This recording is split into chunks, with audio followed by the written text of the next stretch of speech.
I mean, they doctored the data so you can't.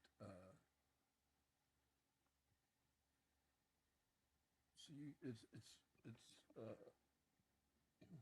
painted now. They're turning everything into Mother Russia, man.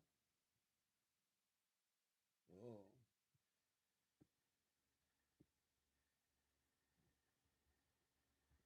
yeah, I might not be allowed to do this.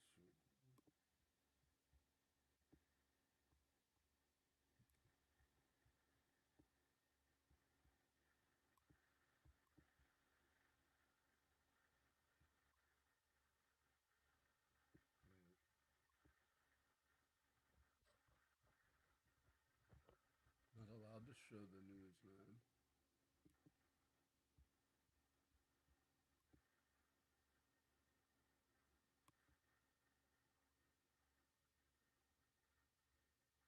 Copyright strike? What the hell is this?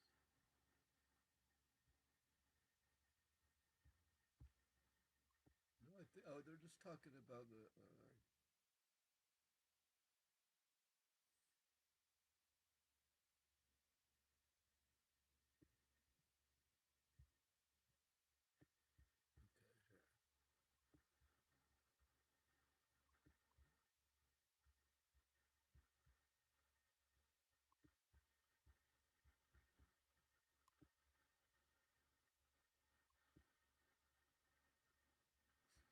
Okay, here. There.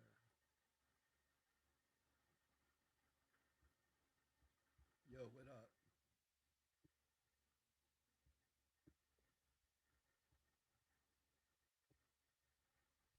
Let me close this because it's killing my computer.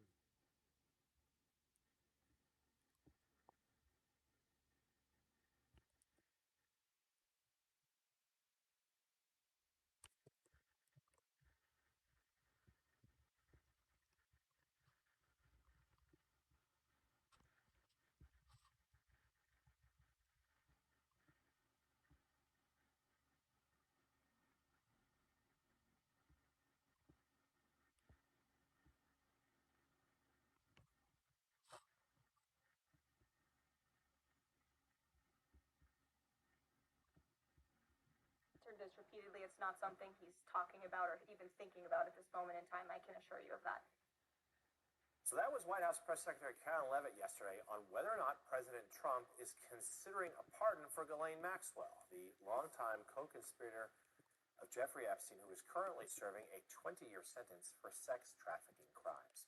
Joining us now, ranking member of the House Judiciary Committee, Democratic Congressman Jamie Raskin of Maryland. Congressman, good to see you this morning. We'll talk in a moment about the cushier conditions that Maxwell is now receiving at her current prison. I know you have lots of thoughts about that. But first, let's just start right there, that moment from the press secretary. I mean, that was not a definitive no. She's made it clear the president's not thinking about it at this time. Do you have fears that he will, at some point, pardon Ghislaine Maxwell? Well, the whistleblower who's come forward to the Judiciary Committee in us that she's preparing commutation papers in prison, and actually the warden of the prison has been helping to shuttle them back and forth electronically with her lawyers as she edits them. So it seems overwhelmingly likely that that is in the process, and that's all part of this very, very sweetheart contract deal she got to be switched out of a real prison into a prison camp, and even there basically be treated like a guest at a Trump hotel with five-star concierge service. Congressman, I'm wondering if you can talk a little bit about what you learned from the whistleblower. I imagine your investigators were able to sit down with this person who probably is under a cloak of darkness at this point on who this person actually is. But did they get the sense and communicate this to investigators at all about whether Maxwell believes that Trump is sympathetic to her and why she might believe that? Well, I think the fact that she was able to be transferred to a prison camp where no sex offenders had ever been allowed to enter there before, much less live there or be transferred there, is an indication that they've got some kind of meeting of the minds about what he can provide to her and what she can provide to him. He obviously doesn't want anybody who can verify the kinds of explosive things that have just come out from our colleagues at the Oversight Committee through the Epstein estate to be verified and attested to by somebody who can go and testify about them. That's why Trump sent his number 2 at the Department of Justice, Todd Blanche, over to talk to her immediately after she was subpoenaed by the Oversight Committee. And they wanted to make sure that they had an understanding that she would not say anything about Trump that could get him into trouble. And then she would seem to be on a glide path towards clemency. And she was, you know, to demonstrate their good faith, she was sent over to this camp. She gets to play with puppies there. She gets food brought room service style directly to her prison cell, and then there's this free speech clampdown on all of the other inmates there who are being told that they will get in trouble if they say anything about her. And one of them was actually transferred to a much harsher prison, a greater security prison, because she did talk to the press about it. And so there's a regime of fear there. And our whistleblower has come forward with a lot of bravery to tell us what's taking place. But all of it is an indication of what kind of quid pro quo is kind of coming into view right now.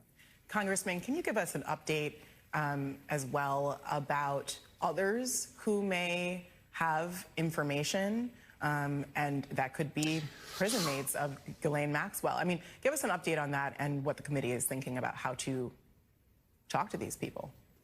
Well, the thing that really struck me so intensely yesterday was all of these emails saying things like, of course, Trump knew about the girls and tried to get Maxwell to stop. And we don't know if that means to stop stealing girls from Trump at his hotel and taking them into their operation, or stop being involved with Epstein. We don't know exactly what it means, but there's all kinds of emails that indicate that Donald Trump was perfectly situated to know what was going on and ensconced in that whole culture. After all, Epstein was his best friend for more than 10 years, although Epstein said very mocking, derisive things about Trump in some of these emails, saying that he was, you know, borderline deranged and demented, and, you know, talked about how stupid he was and so on. But in any event, we know from these emails that that Trump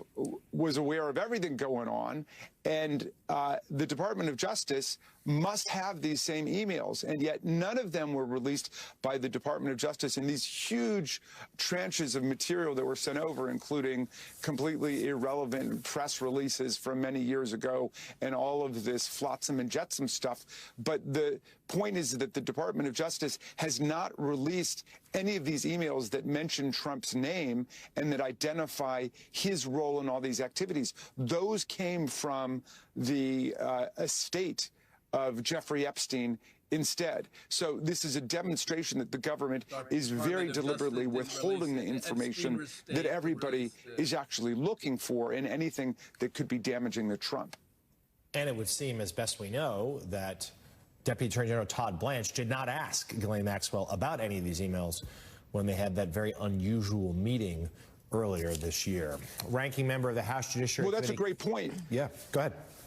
Yeah, just to follow up on it, in what capacity was Todd Blanche going over there to talk to her? We know he had been Donald Trump's personal lawyer before becoming the Deputy Attorney General, the number 2 at DOJ. He was immediately deputized to go and talk to her as soon as it was clear that she had been subpoenaed by the Oversight Committee. Why did he go there? Was he trying to find out who the other co-conspirators were?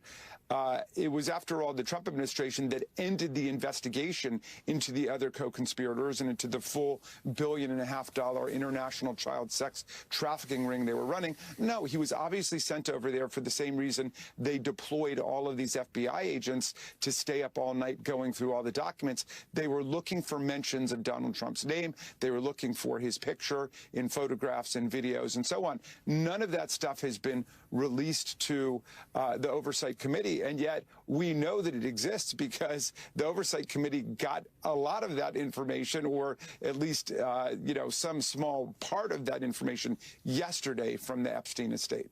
Yeah, lots of questions only growing by the day. Ranking member of the House Judiciary Committee, Congressman Jamie Raskin. Congressman, thank you. You bet. Still ahead here on Morning Joe,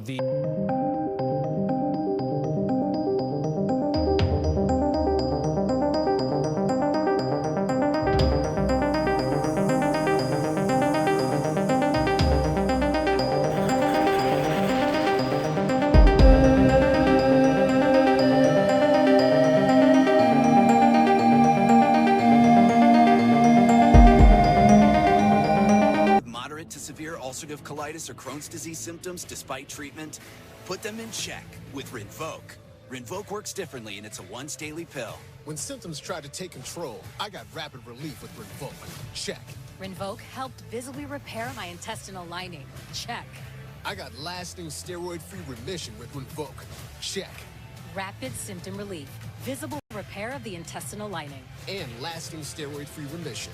Check, check, and check. Rinvoq can lower ability to fight infections. Before treatment, test for TB and do blood work. Serious infections, blood clots, some fatal. Cancers including lymphoma and skin. Serious allergic reactions, GI tears, death, heart attack, and stroke occurred. CV event risk increases in age 50+ with a heart disease risk factor. Tell your doctor if you've had these events: infection, Hep B or C, smoked, are pregnant, or planning. Don't take if allergic or have an infection. put UC and Crohn's in check and keep them there with Rinvoq. Ask your gastroenterologist about Rinvoq and learn how AbbVie can help you save. This message is for everyone on Medicare. Right now is the Medicare annual enrollment period, and some people may be worried if their Medicare benefits will be impacted by changes coming in 2026. So we are encouraging everyone on Medicare to call and check up on their Medicare plan and benefits. The call and Medicare checkup are free. Did you know that Medicare plans change every year, and some plans may even be discontinued next year? Call the number on your screen now for your free Medicare coverage checkup. We will check to see if there are any changes to your plan in the coming year, or see if there is a Medicare Advantage plan now available in your area with additional benefits or potential cost savings. Don't wait. Call to speak with a licensed insurance agent before the annual enrollment period deadline, December 7th. You can call now even if you called before. The call and 2026 Medicare coverage checkup are free. So call now for your free, no obligation Medicare benefits review. Just call 800-364-1630. 800-364-1630. This message is for everyone on Medicare. Right now is the Medicare annual enrollment period, and some people may be worried if their Medicare benefits will be impacted by changes coming in 2026. So we are encouraging everyone on Medicare to call and check up on their Medicare plan and benefits. The call and Medicare checkup are free. Did you know that Medicare plans change every year, and some plans may even be discontinued next year? Call the number on your screen now for your free Medicare coverage checkup. We will check to see if there are any changes to your plan in the coming year, or see if there is a Medicare Advantage plan now available in your area with additional benefits or potential cost savings. Don't wait. Call to speak with a licensed insurance agent before the annual enrollment period deadline, December 7th. You can call now even if you called before. The call and 2026 Medicare coverage checkup are free. So call now for your free, no obligation Medicare benefits review. Just call 800-364-1630. 800-364-1630. Big day, everybody. That's the spirit. We're having lots of fun. What's going on? Oh, the Homes.com network just hit 100 million visitors. Yeah, we get that every month. Party every month, everybody! I don't know how to change the song on this. Homes.com, the place to find a place. Now, there's even more to love about E-Trade. Our cutting-edge platforms help simplify trading stocks, options, and futures. Plus, expert research helps you stay one step ahead. Elevate your trading with E-Trade from Morgan Stanley.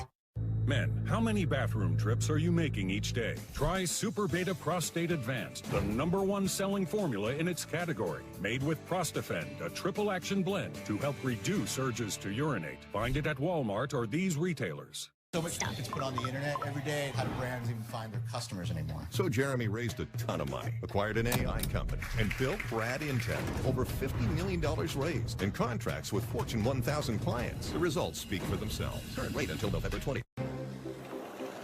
I have a structured settlement, and I call J.G. Wentworth, 877 cash now. I am an annuity, but I need cash now. Call J.G. Wentworth, 877 cash now. It's your money. Use it when you need it. Call J.G. Wentworth, 877. Call 877 cash now to get a $100 gift card for a free quote.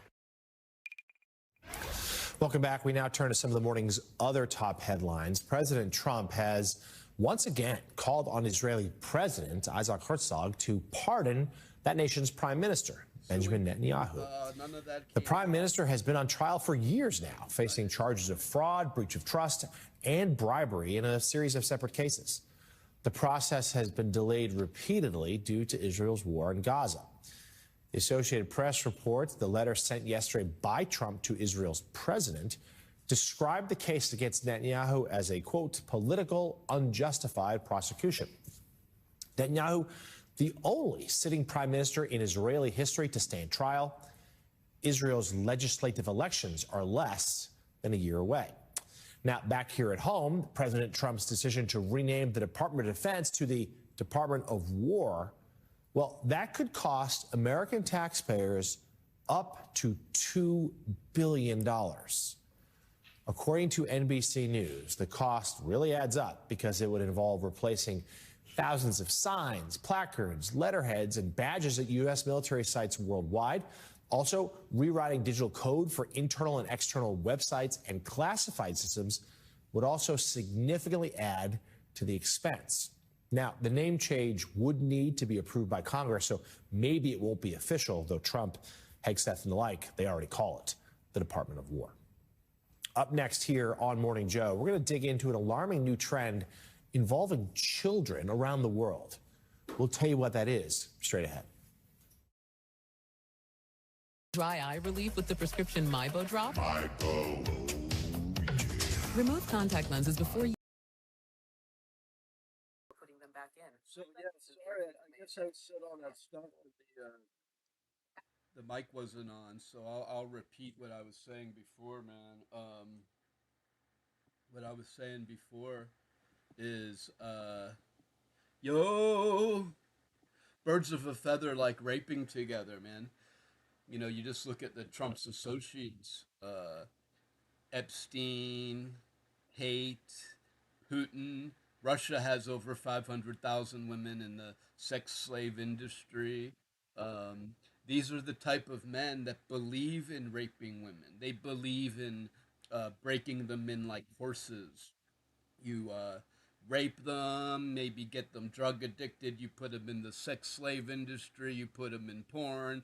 This is how guys like P. Diddy operate, and the Trumps, the Harvey Weinstein, John Casablancas. All you have to do is go Google Trump T model management. Go to the Wayback Machine and look up Trump models.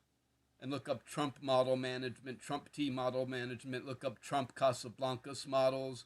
You don't even have to, because they tried to scrub a lot of it from the internet, but you could go to the Wayback Machine, which preserves the internet, and go look at it there. And you could find some of it on the regular net. But just go to archive.org, Wayback Machine, and look up Trump models, and you'll find, like, Lolita kitty porn and shit, dude. I'm not shitting you, dude. I almost threw up when I saw this shit. John Casablancas, there's 17 sites of moving Trump. He seems to really care about illegal immigrants, but in the 1980s, there were 17 counts of moving people around, moving girls of unknown age around the world without a visa. 17 flags of moving women around without a visa. He doesn't care about immigration. If it's a Russian oligarch who's sniffing cocaine and fucking minors, they're welcome right in. But a fucking brown woman who's trying to feed her child is a fucking enemy. Fuck you. It's totally fucked up, man. And the problem is that Trump is just a symptom of the disease. The problem is that if you're rich, there's a separate judicial system in America. You can do whatever you want if you're rich. Like he even said himself, "Oh, I could shoot someone in Fifth Avenue," and he has enough lawyers to drag it out. He fucking raped E. Jean Carroll and just, oh, they just don't like me. He says, no, not like he's actually not a rape. Like you want to look for an excuse why? No, I don't just randomly dislike wealthy people. I don't like rapists and child molesters and shit. And he's fucking holding these lavish, synchronized swimming parties for what looks like Russian oligarchs hugging girls in bikinis and shit, with these weird gold plated fucking fake lettering everywhere. And there's 40 million fucking Americans without food. There's 10 million fucking children that rely on food benefits. These people are supposed to be Christians. These are the people that are supposed to care about feeding others. It's the fucking hypocrisy is nauseating. But as long as you're rich in this country, there's a guy in Louisiana, he's in jail for a fucking umbrella. He shoplifted a fucking umbrella and he's in jail. You know, there's a guy shoplifting a fucking umbrella in prison, and people in fucking prison for fucking half grams of marijuana and shit like that. This guy's fucking raping minors and fucking throwing parties and fucking. And it's so weird how people say, "I love Trump." When you love a politician, you're supposed to love a musician, an artist. What? Just because he goes like this, and sticks it to the libs? Like just because he says, "Oh, they're all fucking government's all bullshit," and you've been fucking thinking that all along. So you'll, yeah. Like do a little fucking research, man.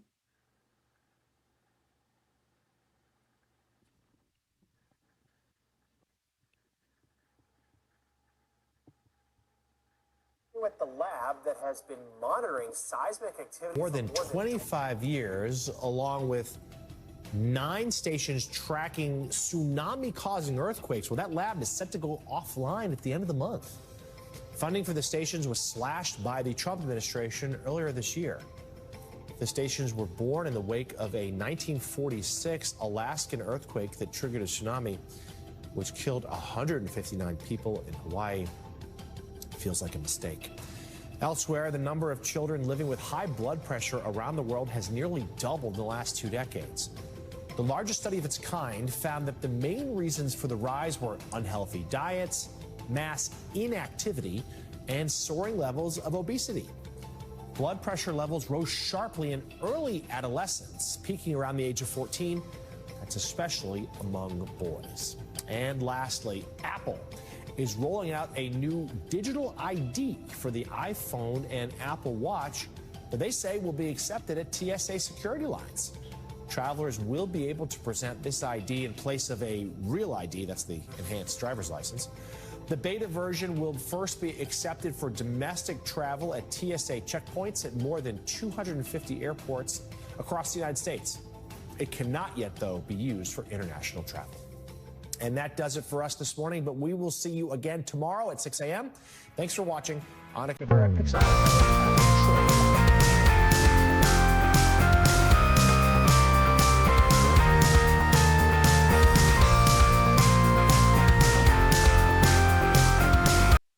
It went pretty fast. I really do like Anna Cabrera, though. Anna Cabrera's good, man.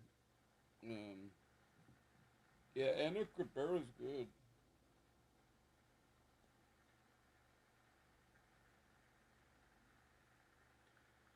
See if we could get this mic. This cat, man, is in love with me. She loved me. Patty.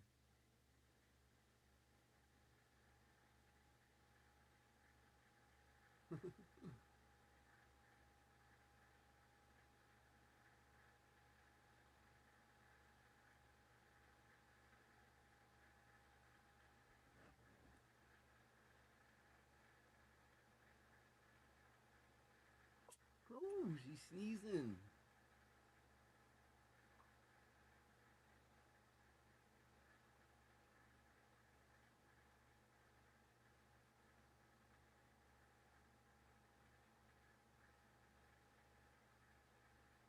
Patches was an alley cat.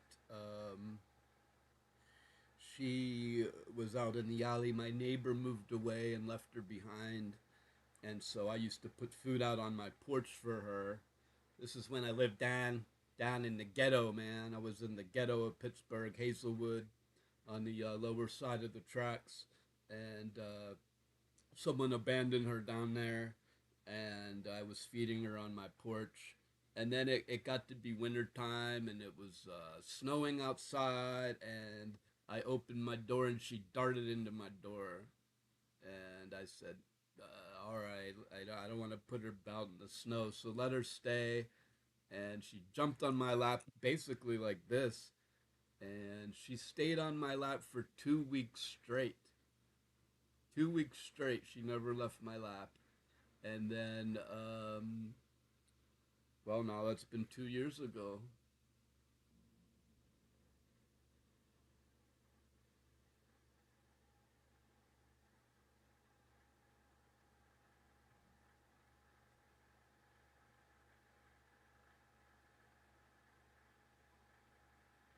Yep. Birds of a feather raping women together. Yeah, these people, they're like the Harvey Weinsteins of the world, man. They believe in raping women. Like, it's like what they do. I was watching, nice dog taking a shit right there. I was watching Back to the Future Harvey Weinstein production, and then I suddenly got really creeped out when the Michael J. Fox character, Marty McFly, was trying really hard not to bang his wife, his mom. His mom's coming on to him, and he's a budding young teenager, and he really wants to bang his hot mom, but he better not bang his mom, so he's got to hook his mom up with his dad before he ends up banging her. So I thought the whole thing was really sick. It's like an incest plot. And then I read that Steven Spielberg said, oh, I never really liked the Oedipus. He said, I never really liked the Oedipus subplot.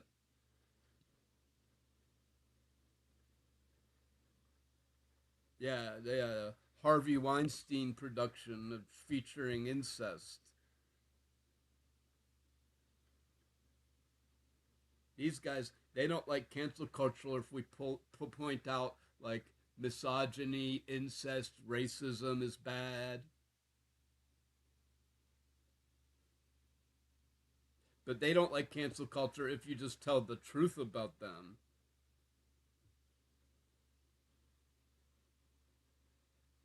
You know what Jimmy Kimmel said was nothing different than what a lot of the right-wing podcasters have been saying.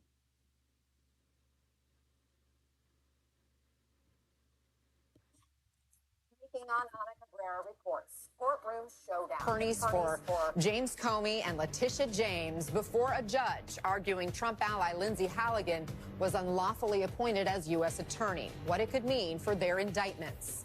Plus, pushback, the White House denying new revelations from Epstein's personal emails that mention the president, as the House finally faces a vote to release the Epstein files. I'll speak with newly sworn-in Congresswoman Adelita Grijalva, whose the very first act forced the Speaker's hand. And later, the shutdown is over, but the fight for affordable health care is just getting started. What happens next? It's 10 Eastern, 7 a.m. Pacific. I'm Ana Cabrera reporting from New York. And in just minutes, a critical court hearing begins just outside D.C. The outcome could allow a pair of politically charged prosecutions to barrel ahead or could seriously hinder President Trump's attempts at retribution. Today, lawyers for New York Attorney General Letitia James and former FBI Director James Comey will argue that the lead attorney who brought their charges was unlawfully appointed. That attorney is Lindsay Halligan, a Trump loyalist with no prosecutorial experience. She was installed as interim U.S. attorney after the prior person in that role refused to seek charges against Comey and James. Let's go right to the courthouse with MSNBC senior legal reporter Lisa Rubin. Also with us, Boston Globe columnist and author of The Gavel newsletter, Kimberly Akin-Storr, and former U.S. attorney Joyce Vance. Lisa, lay out the arguments here and how things could go this morning. Well, Anna, as you noted, Tish James and James Comey's lawyers are going to be doing this together. It's sort of a 2-for-1 because the judge here agreed that both of their arguments should be heard at once. They're making the same argument that Lindsay Halligan was unlawfully appointed because her predecessor had already been in an interim spot as U.S. attorney for 120 days. According to Mr. Comey and Ms. James's lawyers, once your 120 days is up, the president does not get an opportunity to install another person on an interim basis. Rather, at that point in time, there are some options, including the fact that the district judges can appoint their own U.S. attorney, or the president can, of course, nominate someone to fill the role on a full-time basis and confirm that person. But in that gap in between, they maintain Lindsay Halligan doesn't have the right to function as the U.S. attorney. And here on this case, or rather these two cases, are differently situated than some others around the country where folks have challenged the validity of appointments of U.S. attorneys. That's because Ms. Halligan was the only lawyer from her office to make a presentation to the grand jury, and hers is the only signature on each of these indictments. That means if she is not lawfully appointed, according to Mr. Comey and Ms. James's teams, the indictments themselves cannot stand. They are invalid and would have to be dismissed. Now, I will tell you that the government, for its part, says there are other statutes that afford the Attorney General the opportunity to appoint someone else for a period of up to 210 days further. Pam Bondi, the Attorney General, has also signed an order belatedly after both indictments of this case, saying in the event that there's any doubt about the lawfulness of Lindsay Halligan's appointment, that folks should know that she is also being appointed as a special U.S. attorney to whom the Attorney General has delegated all of the powers of the U.S. attorney with respect to the Comey and James's indictment. That seems to some people to be sort of an after-the-fact unlawful fix in and of itself, but that is one argument on which the government is going to rest today. Lisa, there's a lot on the line here. What do we know about the judge hearing this motion to dismiss? Could she rule at the hearing? You know, it's always a possibility, and this judge in particular isn't one that's known to us yet in these cases. That's because the chief judge of the Fourth Circuit, that's the United States Court of Appeals that oversees the court right behind me, the Eastern District of Virginia, has appointed someone outside this district to hear these particular motions. And he appointed a judge named Cameron McGowan Curry. She is a senior judge in the District of South Carolina, and she has come up to Alexandria to hear these motions to dismiss on the basis of Lindsay Halligan's unlawful. Usually belongs to Judge Michael Nachmanoff, who has the Comey case, but not the James case. And so she's a little bit of a wild card here. I will tell you that earlier in the briefing leading up to today's hearing, she demanded that the government provide her with grand jury transcripts and recordings and materials so that she could assess what presentations were made to the grand jury and whether or not Lindsay Halligan herself was the only person who participated in that presentation. The government then did not give her all of the materials that she asked for, and she quickly called the Department of Justice on the carpet for that. So already we're seeing signs that this is a judge who suffers no fools, who, when she says, this is what I want, expects everyone to comply. How that cuts in her treatment of the Department of Justice lawyers today, Anna, is anyone's best guess. The other mystery is, of course, who's going to be arguing for the government. Okay, we don't even know that yet. That's interesting news here. Joyce, it seems like the defense arguments are really riding on this 120-day rule. Essentially, if you have an interim U.S. attorney, they have 120 days because they are not already confirmed by the Senate. Do you see any gray area here? Well, Lisa did a really great job of explaining the very complicated rules that are in effect under the Vacancy Reform Act. But the reality, Anna, is that the government is in an awfully weak position here. Their indictment is not valid if Lindsay Halligan's appointment wasn't properly done. That's really the bottom line in this case. The entire case could go away if the judge determines that she was not acting as a United States attorney when she appeared in front of the grand jury. And for a variety of reasons, it looks like there are a lot of reason for optimism if you're the defense. Let me just highlight one of the issues Lisa discussed. I think it may be the most important one. It's this effort by Pam Bondi to backbless Lindsay Halligan's participation by creating this after-the-fact order that says, oh, no, even if we got this wrong, she really was a DOJ employee who was authorized to act. And that's just not how any of this works. If Pam Bondi can, after the fact, fix her errors, well, then none of the laws or rules in this area matter in any event, because you could always go back and fix a mistake after the fact. I think this is a judge who's going to be extremely skeptical when the chief judge of the Fourth Circuit goes outside of the circuit to bring in a judge from another district to decide a controversial issue. He reaches out and finds a reasoned jurist, someone who doesn't have a political axe to grind, someone who is highly regarded and believed to be a judge who will listen only to the facts and the law and make a decision on that basis. I suspect that's what we're about to see in Alexandria. Kimberly, there seems to be a pattern here. Halligan is just one of at least 4 interim or acting U.S. attorneys who've now had their status challenged in court. In the 3 other cases, the U.S. attorney has lost. 2 are still in their positions right now because they're appealing. So the track record is good here for the administration, and yet they seem undeterred. That's true, and I'm glad that you pointed that out, Anna, that this has been a losing case so far in these appointees. I call this is what I used to call spaghetti litigation, where you try to throw everything that you can at the wall in hopes that something will stick, and it seems that that is what Attorney General Bondi is doing here, trying to find any way possible to claim, no, she was properly appointed when this grand jury went down. But I find I agree with Joyce that I don't think that that's going to carry the day, but the implications of this will be massive. In the Comey case in particular, Halligan brought this case to the grand jury when the clock was almost run out on the statute of limitations for bringing these charges against him. So if they show that these charges are dismissed, it will be really, really hard, even if they get a Senate confirmed U.S. attorney in place tomorrow, to bring those back. But this just shows the lengths to which the Justice Department is going to. You call this politically tinged. I say it's politically motivated. These prosecutions, these are investigations that have been conducted before, and people have said there's no there. And it's the fact that no one else signed off on the Comey indictment besides Halligan herself not only imperils this case, but it just shows you how bad it was. Even Eric Sieber, who was a career prosecutor, said there was no there in that case. So I think this is a big uphill for the Department of Justice on this one.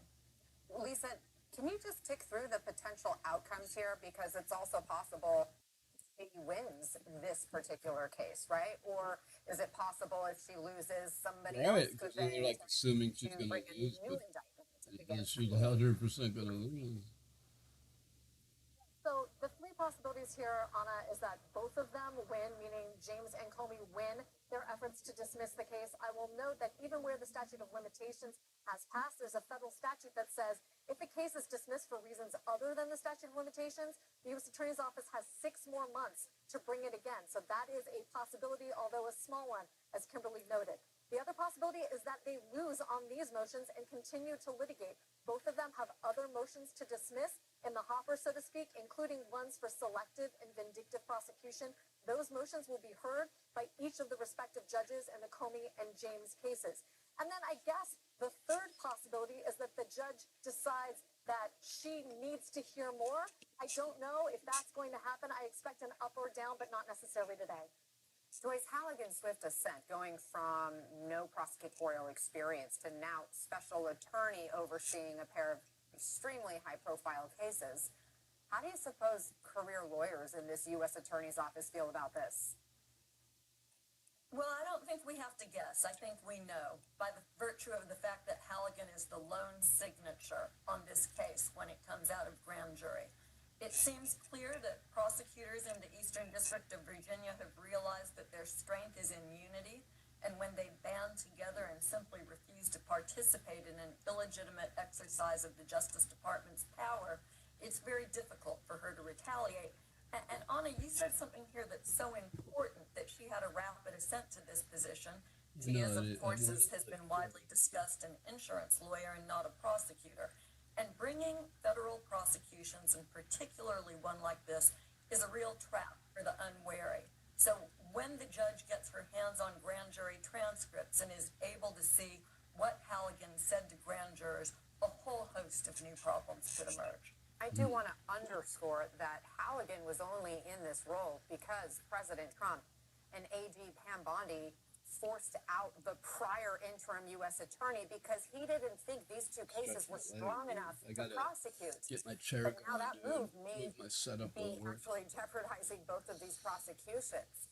Kimberly, what does that say about how the DOJ operates under Pam Bondi? I mean, I think it is strong evidence about the political motivation behind this. There is a loyalty test being carried out within the Department of Justice, and the fact that you're a career prosecutor with a lot of experience is secondary, or if it matters at all, to being loyal to the president and AG Pam Bondi. I think this is Have we ever seen any other attorney general of the United States in this way or operate like this? Not in modern history. I mean, I don't know what was happening before my time, but certainly not in modern history. This is really extraordinary. And although that is not something that is before the case today, that will come later, as Lisa said, in the malicious prosecution motions. But I think that this judge can read through the lines and to say that won't have an impact in the arguments today. I think that definitely lies in the background, and that'll be in the back of the judge's mind as well. Kimberly Akin, Store, Lisa Rubin, and Joyce Vance. Ladies, thanks for the discussion and the analysis. We'll keep an eye on those court proceedings. Also ahead, we will talk with Congresswoman Adelita Grijalva on her first full day in the House. Plus, impacts from the shutdown are just starting to get ironed out, but Democrats are already prepared for a fight on health care and Epstein fallout. What the White House is saying about emails from the Epstein estate that mentioned the president, and why Congress released the trove of Epstein emails now. Voters already weighing in. That guy, he is in it, and we should have all of the information out, but I don't think it's going to matter to the public. They're opening the can of worms. The worms are crawling all over the place. Optics are everything. You really have to, friends or not, you just have to be honest, and I hope we're getting honesty. I don't know if you know at the beginning, it's very difficult to tell. Transparency is key. Yeah.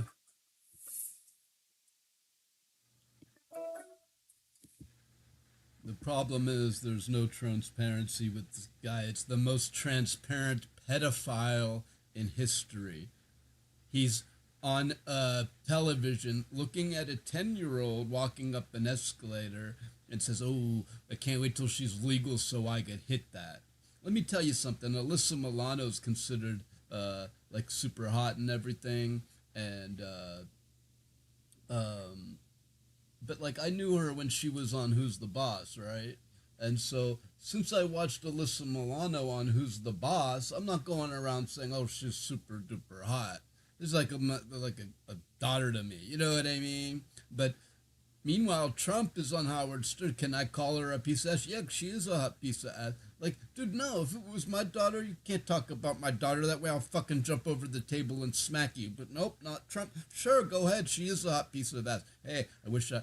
And then on the fucking, on The View or whatever, Ivanka, poor girl, is like, "Oh, well, we have golfing in common and music and art." And he goes, "We have sex in common."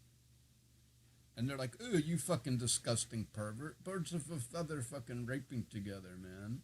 Go look up Trump model management on fucking the Wayback Machine and tell me what you see. Come back, go look at Trump models on the Wayback Machine and tell me what you see.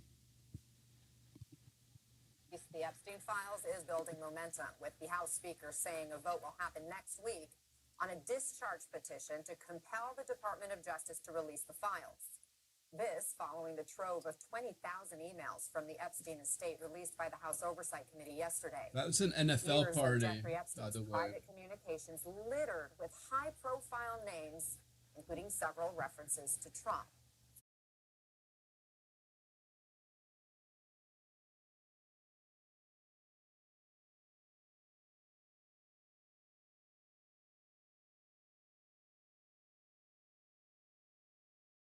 were swimming in the pool.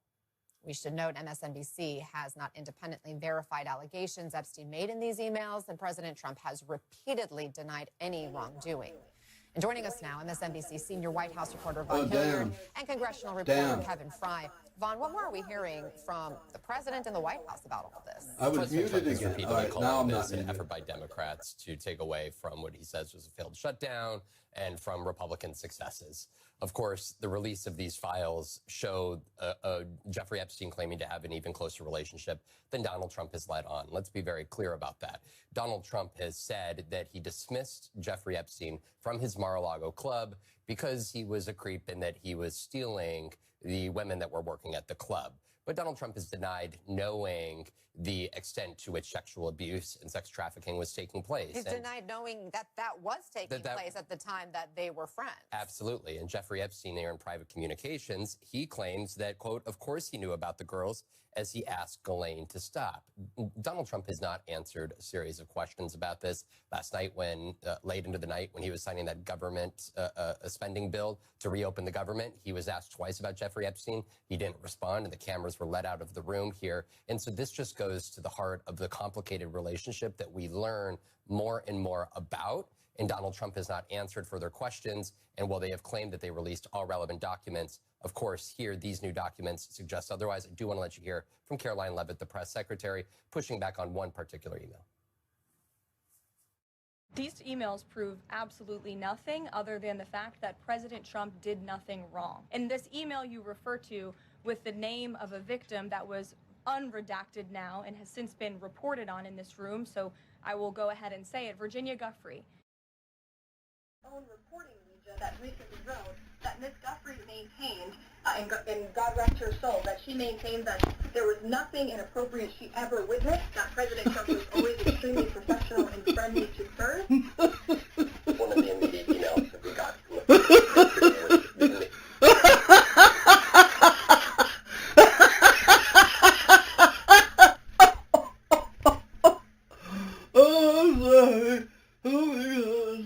Oh my God.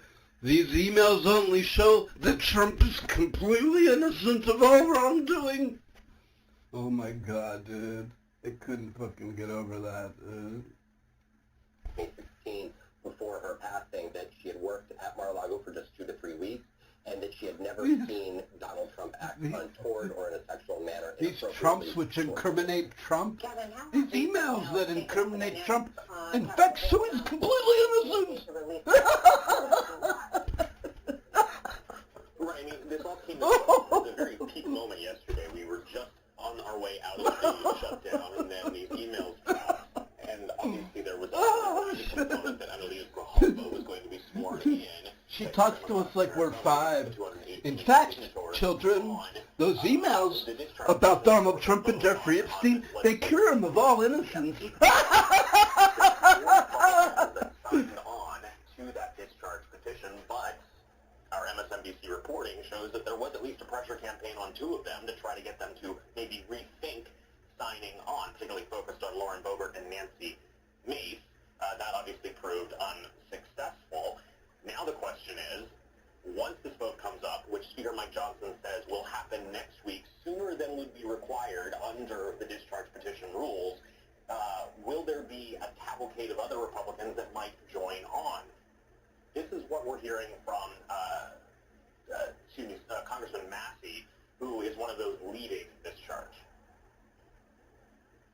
I've already had a couple Republicans tell my office privately that they're going to vote for it, and I think that could snowball. It's going to be a lot more than 4. The deal for Republicans... They'll end up with a lot more than 4, yeah. Protect you if you vote the wrong way. In other words, if you vote to cover up for pedophiles, you've got cover in a Republican primary. But I would remind my colleagues that this vote is going to be on your record for longer than Trump is going to be president. Right. And as I've mentioned once or twice... But no one wants to be associated with you protected pedos. If it's even voted on in the Senate. And obviously, the president would also have to sign off on that. And clearly the White House is pushing back. In fact, he pulled Boebert into the... I said, oh, no, don't.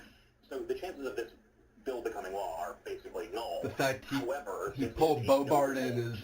for Republicans to be on the record Incriminating. pushing back on the White House in a very notable way, and in a way the White House and the president are really not fond of talking about. We'll be watching the vote count. Again, the speaker saying he'll bring this discharge petition next week. Kevin Fry, Von Hilliard, guys, thank you both. Our next guest is an attorney representing almost a dozen Epstein survivors. Eric Badali is joining us now. Eric, with everything that has now come out in these last 24 hours, do your clients see this as a turning point? You know, kind of, I think is the best answer to that. You know, they've been wrong so many times for the last, 3 or so decades. Everything about their request or pursuit for justice against Epstein and his associates has been sort of 3 steps forward, 100 steps back. So there's some cautious optimism here. There is some momentum, if you will, to get these files released. We see sort of these emails trickling out, which really make it even more and more suspicious as to why Donald Trump is fighting so adamantly to keep the rest of the files private. So yeah, there's some optimism, there's some hope, but again, it's sort of believe it when we see it based on everything we've seen so far, dating back to the 90s in this case. Eric, did the documents revealed yesterday, again, there were like 20,000 documents we know that the Oversight Committee received. They are making, little by little, then public. Did anything come across as new to you? Well, I mean, certainly at the very least, and of course we don't know the context of these emails, but certainly at the very least, I think it's safe to suggest what the emails do reveal is that the relationship between Jeffrey Epstein and Donald Trump may have been a bit closer, perhaps, than Donald Trump has at least admitted, or maybe are more entwined than Donald Trump has publicly admitted. I mean, there's certainly he was a very large topic of conversation between Epstein and Maxwell. I mean, some of these emails have such bizarre language. The dog that did not bark, references that, Donald Trump knew about the girls. I mean, there's some really sort of potentially salacious stuff here. The problem is we don't have context.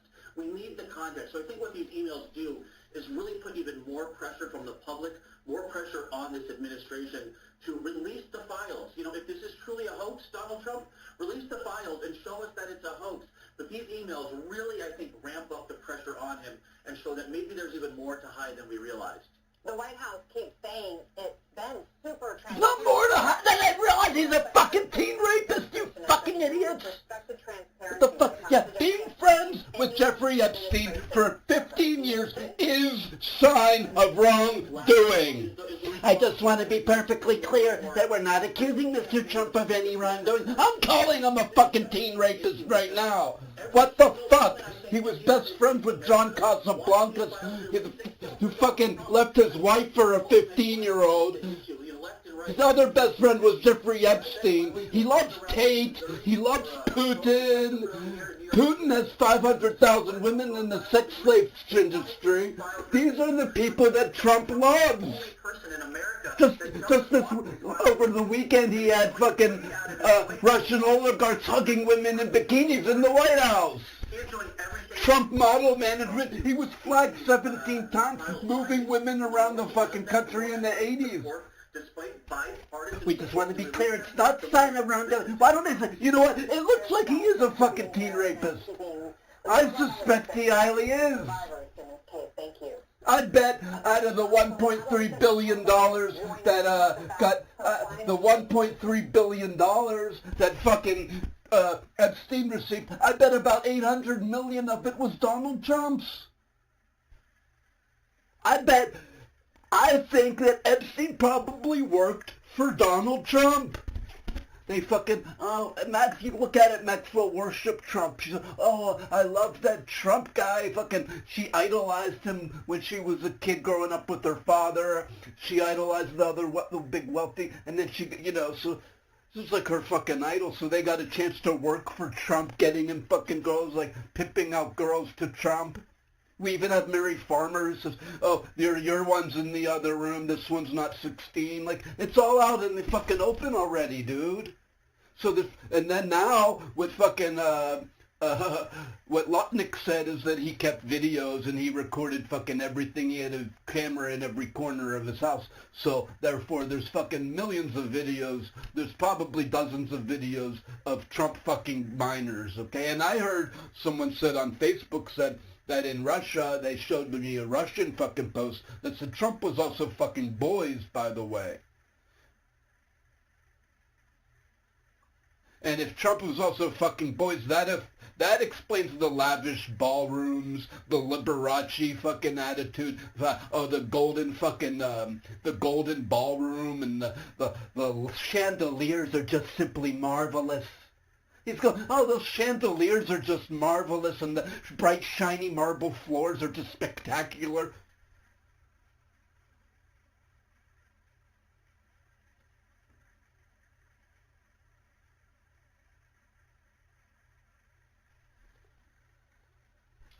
Yeah, it's my fucking opinion, dude. It's my fucking opinion, dude. It's my fucking opinion that Trump is a fucking teen rapist. They want to, and then TikTok wants to fucking restrict me. Warning, warning, warning. Your freedom of speech is fucking limited when you're on TikTok. Warning, warning. Your freedom of speech is limited when you're on TikTok. You're not allowed to say things like rapist, pedophile, Nazi. Elon Musk is a full-on fucking Nazi. You're not allowed to say that Elon Musk was raping his 7-year-old kid. Elon Musk has a kid with his kid. Elon Musk has a kid with his kid. He had a kid with his 14-year-old daughter. Fucking Nepo baby Elon took his daddy's money, recycling it with fraud, Hyperloop. Go cross-reference everything I'm fucking saying, dude. Everything I'm saying, you could cross-reference for yourself. Go look up Trump T-model management. Go look up fucking Hollywood Trump on the escalator. Oh, I can't wait till she's legal so I can hit that. This is all, everything I'm saying is stuff I've seen out in the public eye. Okay? Trump model management.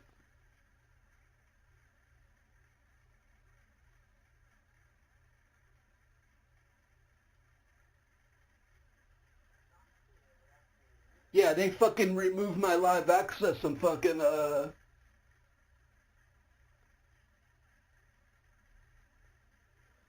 Yeah, they removed my live access on the communist app, dude.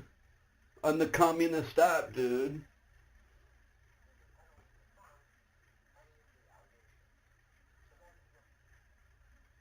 Yeah, they removed my fucking allegation. They removed my fucking live access on the fucking Government shutdown was such a fight on TikTok, the fucking communist app that Trump's in league with.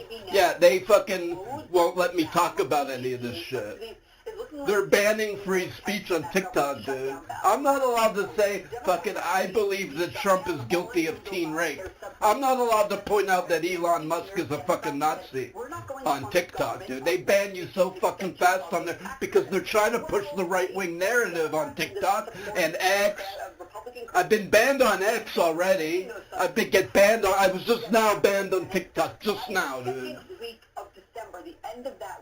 You're with oppression in real fucking time, dude. Authoritarian oppression, attacking your freedom of speech in real fucking time. I'm just saying my opinion, man. I'm just pointing you to all the links I read and saying my fucking opinion. I believe Trump is guilty of teen rape. You don't act best friends with Jeffrey Epstein. You're not best friends with John Casablancas. You don't love Putin and Tate and fucking Matt Heiss and fucking Jim Jordan. All these fucking sexual fucking weirdos.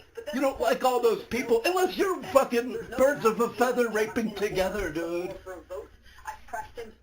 Guess what? My friend cheated on his fucking girlfriend. I stopped talking to him forever. Because I don't like cheaters and liars. Not in the business of promising anybody anything. So it's going to be But you're not allowed freedom of speech on TikTok, dude.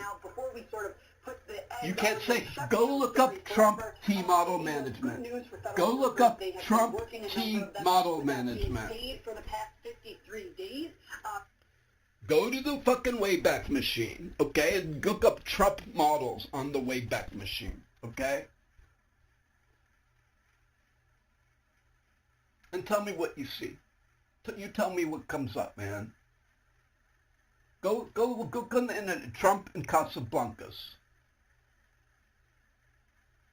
Look up Trump Casablancas Model Agency. Okay? Go look up, what did Trump say on Hollywood about a 10-year-old? Okay, go look it up. Go watch the video. And Trump says, I just grabbed women by the pussy. There's nothing they could do about it. Oh, no, must be Joe Biden. These fucking MAGA lunatics, man. That's like, you have cognitive dissonance. So now, yeah, I'm trying to go to TikTok to take the real news to them, and they will keep banning me, dude. They don't want the real fucking news. You're not allowed to say, I suspect Trump raped a lot of teen women, dude. A lot of fucking minors, man. Why else is he fucking calling the war room together because they want to release the Epstein files? He's calling the war room together because, it was just a different time back then. And then I saw on the fucking X app that, you know what, even if Trump did rape teen minors, he's still my guy. Even if Trump did rape teen minors, he's still my guy. These fucking,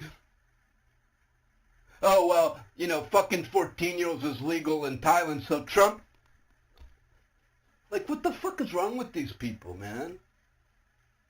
They only care about protecting children if they think Biden might be fucking doing so. No, Biden and Clinton. No, that shit was all fucking Russian bullshit, Pizzagate fucking nonsense bullshit, started by Trump's fucking buddy, Putin. They released shit from fucking the GNU or whatever in St. Petersburg, fucking 80,000 Facebook groups, fucking 300 million followers and shit. Yeah, I've been fighting these people online since 2015, dude. And this isn't gonna fucking help me. They're gonna come at me, they're gonna attack me. I get just now, as I'm talking, banned from fucking TikTok. I get kicked off of fucking Facebook. The only place I'm allowed is Blue Sky. I'm fucking trying here on YouTube, but YouTube capitulated $28 million. I won't be surprised if they fucking censor me here too. I had my YouTube channel banned already for 6 months. I had to fight like hell to get it back. They said, oh, it was a fake, we think it's a fake account. I've been on here for 20 fucking years with fucking all original videos, all my original slideshows, my face talking about having bipolar disorder and shit like that, fucking Kiss concerts, Fish concerts, Dead concerts, 20 years of just, cats and shit like that. Oh, we think your account might be fake, dude. No, because you suddenly don't like I'm showing the Rachel Maddow show. Like, they banned me because they don't like Rachel Maddow. You look at my videos, none of them are copyrighted. If there's anything copyrighted, I fucking move it out, dude. I edit it right out. So there's no copyright at all on any of my things. Because I'll edit it right out, man. But yet, they said, so they couldn't get me on copyright, so they said, oh no, we thought you were spam.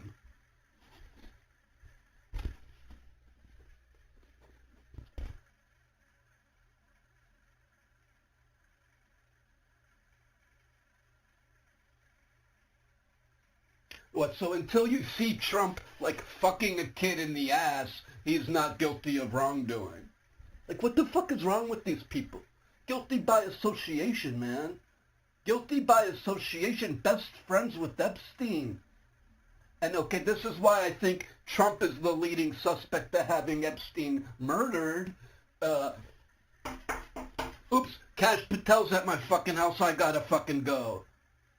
The reason I think that,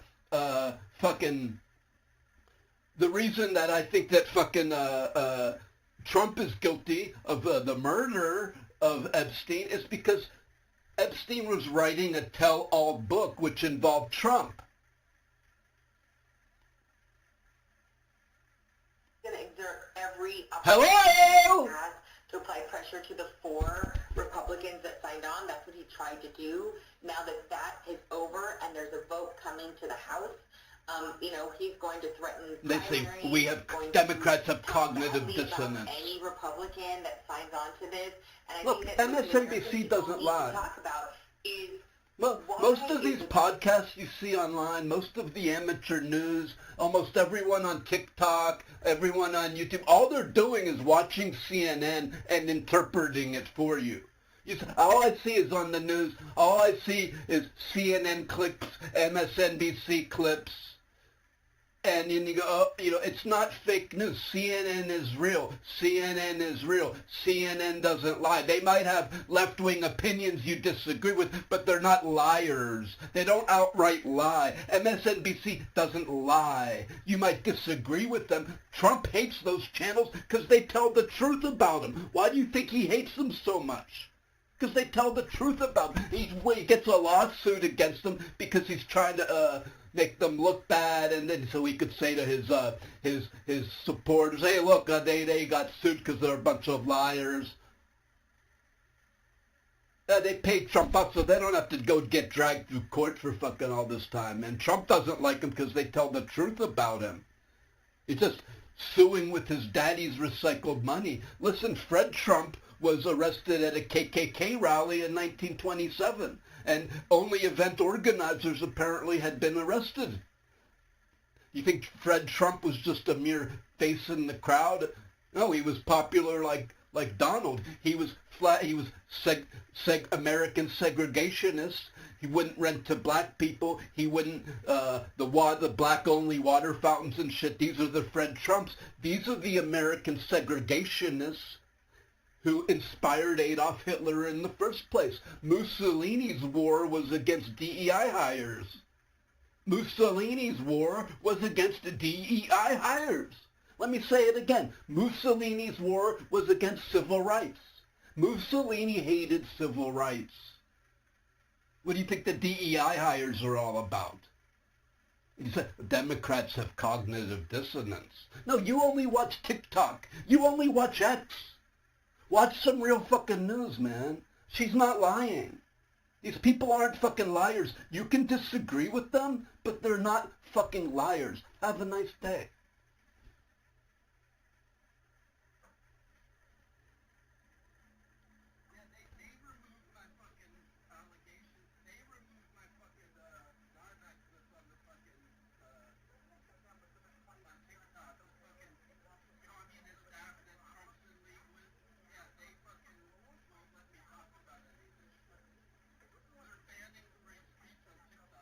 This video will be removed. You should watch while you can.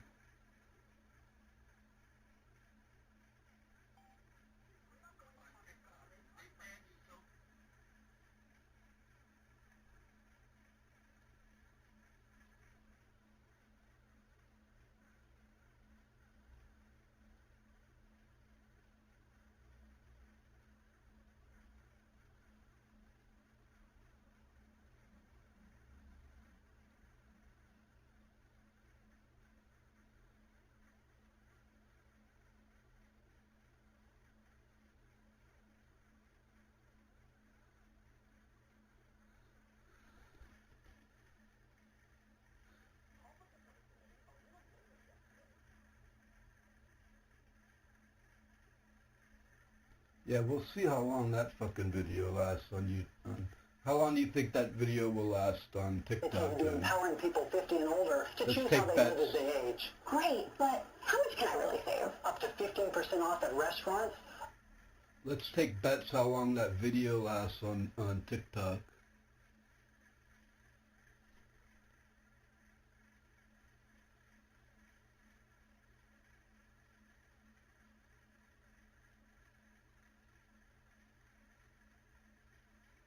It's so fucked up, dude. I want to fucking,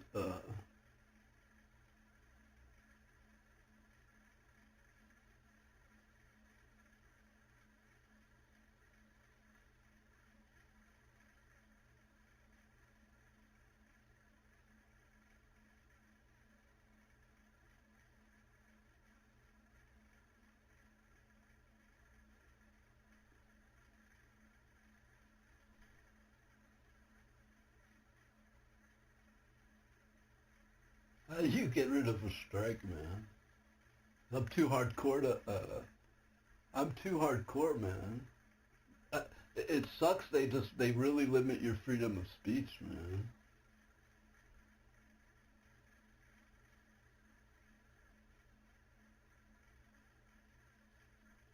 I'm too hardcore for for TikTok, man. Or maybe, what, I'm not allowed to say my opinion? Oh, you're not allowed to say that. You're not allowed to say this. I thought it was fucking America where you're allowed to say whatever the fuck you want. It's just my fucking opinion, man. Dude, I'm not fucking in court and shit with court fucking documents, dude. Oh, you're not allowed to say your opinion in America, dude. Yo, it's just my fucking opinion, man. I don't have a fucking, like, oh, you're not allowed to say Trump is a teen rat. I think Trump actually raped minors. Or I think Elon Musk is a Nazi. Trump is a rapist. He raped E. Jean Carroll. You're not allowed to say that. Well, he is guilty. So, but you have to be very careful. You've got to say liable for sexual assault because they're not sure if it was a coat hanger, a pinky, or his penis which penetrated her. So it was liable for sexual assault. It wasn't rape because his dick was too small. But, can't talk about that on TikTok. You just gotta, here's my cat.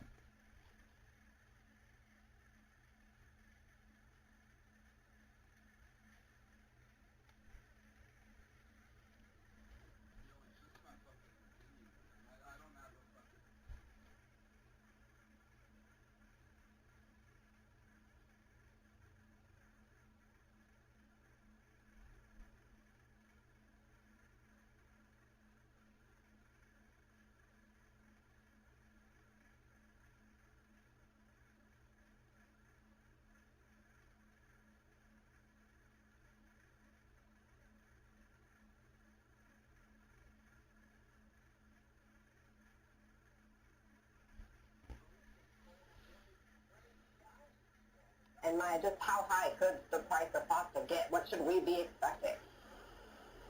Now, Anna, it could potentially double the price of pasta. We already know the Trump administration has a 15% tariff on all EU imports. But now the U.S. Commerce Department will be adding 87% on top of that, bringing the total to 107%. The government says this is an anti-dumping move. They're trying to level the playing field for American pasta companies. We're outside of Amos Seafood here in Manhattan, New York City, where I spoke to the owner, Rosario, about his thoughts on all this because he imports a lot of pasta from Italy. Take a listen. Well, obviously it will come with an increase on pricing, especially for people like us that we don't like to compromise on the quality of the product. We always bring the highest quality, and if for us Italian product is a higher quality, the more they go up, the more we are forced to raise price, and is people still willing to spend those money? That's the biggest question. Rosario says that he would rather quit and close down his restaurant than compromise on quality and cost here. These changes could happen as soon as January for customers and consumers, so we'll be watching to see if anything changes. Rosario says hopefully in the future prices will come back down. Anna, don't we all hope that? Maya Eglin, thanks. Joining us now is former Commerce Secretary Gina Raimondo. She's a new member of a new bipartisan task force on economic security with the Council on Foreign Relations. Secretary, it's good to have you here. Thank you. We just heard there in Maya's report what, so many families are worried about. A box of pasta about to more than double in price because of these 107% tariffs on 13 different Italian companies. This is just one product. Just how much are the president's tariffs impacting our grocery bills? Yeah, good morning. By the way, I will tell you, coming from a large Italian family, we also take our pasta very seriously, so I can sympathize with that restaurant owner. Look, I think there's no question that tariffs raise prices. The tariffs are passed on to consumers. It's not clear at all right now the extent to which these tariffs are contributing to inflation. I think a lot of companies are waiting to see what's the final amount of the tariffs, where will they settle out before they pass prices on to consumers. I think I'm too hardcore for streaming. I'd start screaming that Trump's a pedo rapist and Elon Musk's a Nazi, and they ban me. What I'm focused on, what this report is focused on, as important as pasta is really national security. How do we make more semiconductors in this country? How do we bring the AI supply chain to America? How do we make sure that our most critical medicines and medical advances happen in America or on our allied shores? It's really about winning the competition with China for our national security and technology, which we can and must do. How can the U.S. best position ourselves to come out on top, to be more competitive when we're talking about these future technologies? Yeah, so with respect to AI, we are winning that race, but one area of vulnerability is the supply chain. If you look at what goes into making an AI chip, a printed circuit board, chemicals, substrates, often they're coming from China. So we have to account for that vulnerability and provide incentives for companies to reshore that supply chain to the U.S. Biotechnology, it's Trump's a pedo rapist! Trump's a pedo rapist! Government investments in advanced pharmaceuticals. Elon's a Nazi! Elon's a Nazi! Elon's a Nazi! Trump's a pedo rapist! Trump's a pedo rapist! Trump's a pedo rapist! TikTok banned me from going live. They issued a ban warning because I was saying Trump's a pedo rapist. Got banned from fucking TikTok. You know what makes me sick about the news? We don't want to say there's any evidence of wrongdoing because Trump will sue our fucking asses into oblivion. But I'll say it. If you know what, if you're best friends with Jeffrey Epstein, you're probably a pedo rapist. Meaning, and I don't know what that Russian video about fucking boys was all about either.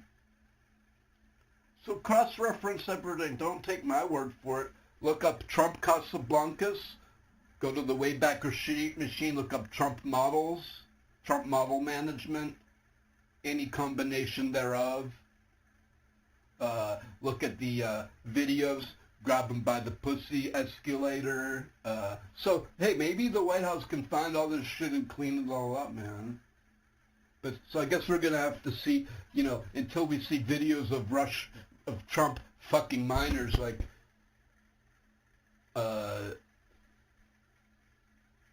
because like Ghislaine Maxwell said, no, I never saw him on the couch. I never saw him at the house. I never saw him at the couch. I never saw him in the kitchen bending over a minor.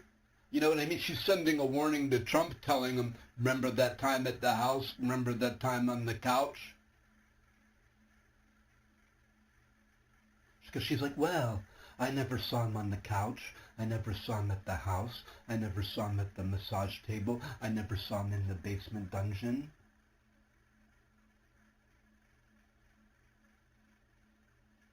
You know what I mean? Pardon me, Trump? No, I never saw him at the house. I never saw him on the couch. I never saw him in the pedoed basement. I never saw him in the kitchen. I never saw him at the island. You know what I mean? Can you pardon me, Trump? Yeah,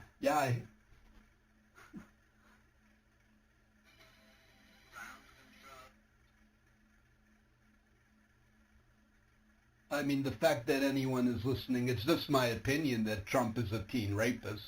Birds of a feather rape together. Just look at the associates of Trump. Tate, he got Tate released from prison. He's friends with Epstein, friends with Putin. Even Roy Cohn was a diabolical fucking sex. He might have had gay sex with Roy Cohn. Hey, there's nothing wrong with that. I don't think there's anything wrong with gay sex, man. But they do. They think there's something wrong with it. It's the people you associate with, because they're the type of people like the Harvey Weinsteins of the world. These are the types of, I grew up with people like this. These are the types of people in the world. They believe in breaking in young women. They believe in breaking in young women like horses, putting them out into the sex trade industry. Putin, Weinstein, Tate, Trump. These are the people who he associates with, man. My friend cheated on his wife. I quit talking to him, never talked to him again, man. Oh, yeah, cheating behind his wife. You're a dirtball, bro. I wish I had a wife to never cheat on.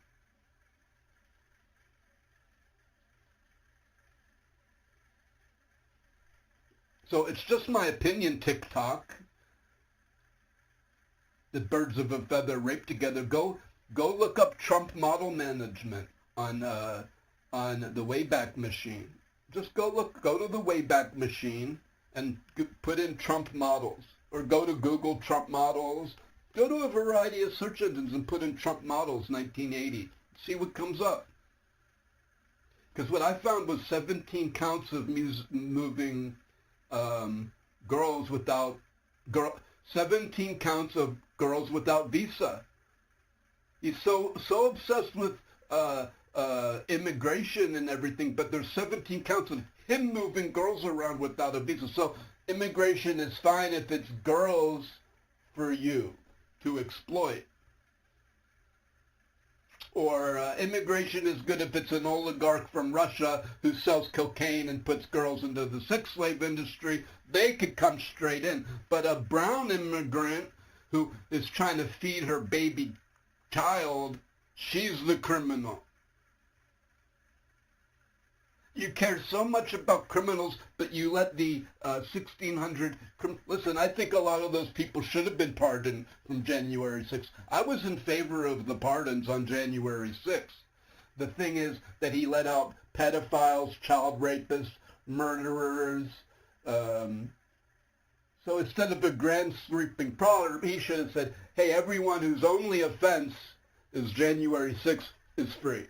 If you have other offenses, those other offenses still stand. Like the child rape and not a sweeping pardon, but anyone whose first offense was January 6th, I agree, pardon them. I even agree with the recent 77 pardons for the election scam when he was trying to scam the 2020 election and lost anyway, because the reason for that is he put him up to it. So in a way, I think he's the one who should take the fall if there's going to be a fall, not them, because he put them up to all of it. He swindled them, man. Trump swindled them all. So I agree. You pardon the people who got swindled, but not for their other offenses, you know. So I'm not as against the full. I think I'm more like meet you in the middle somewhere, man. You know.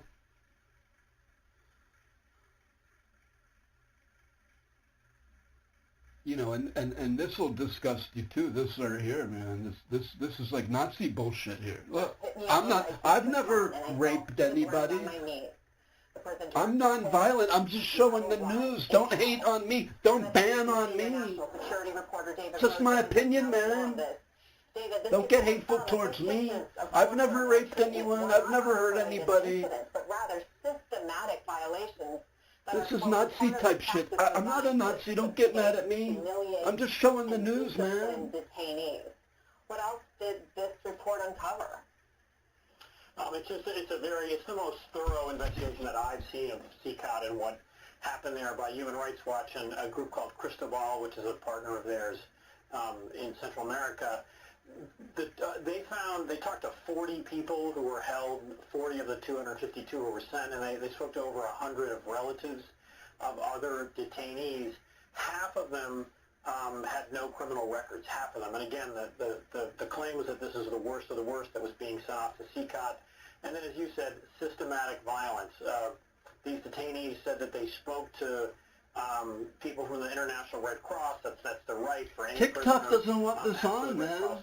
They want to beaten, protect the right wings. They don't want to show this shit, dude. I remember of sexual It's abuse. fucked up, dude. I'm trying to bring the truth to the right-wing fucking app, and they keep kicking me off, so I don't know how long this video's going to stay on TikTok, dude. Important that we shine light. They'll probably ban this account from TikTok, so if you're watching this on TikTok, follow me on YouTube. In Bukele's government has avoided accountability for this. The Trump administration didn't really respond to these findings, so no. And it's again systematic abuse. And again, Oops! I better show my cat. TikTok. Here's my cat. TikTok. You happy now? Asylum in the United States.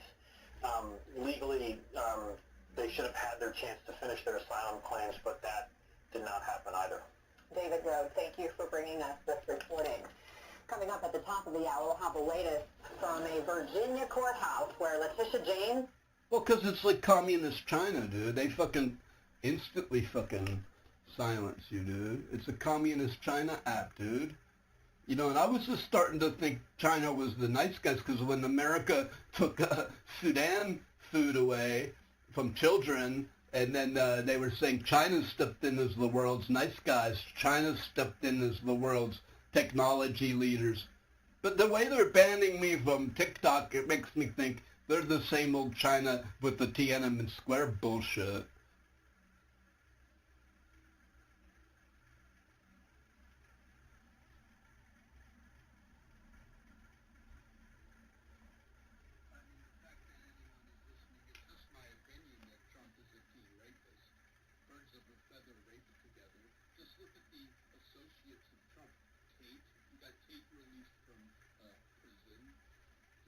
Friends with Epstein, friends with Putin.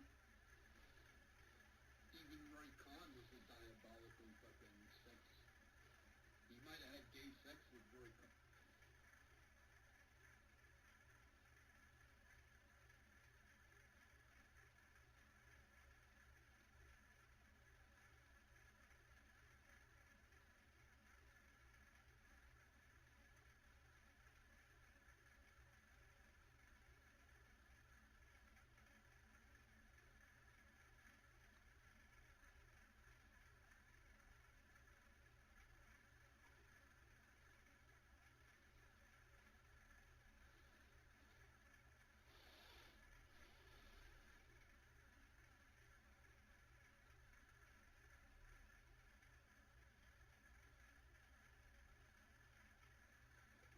They removed my fucking allegations. They removed my fucking live access on the fucking on TikTok. The fucking communist app that Trump's in league with. Won't let me talk about any of this shit.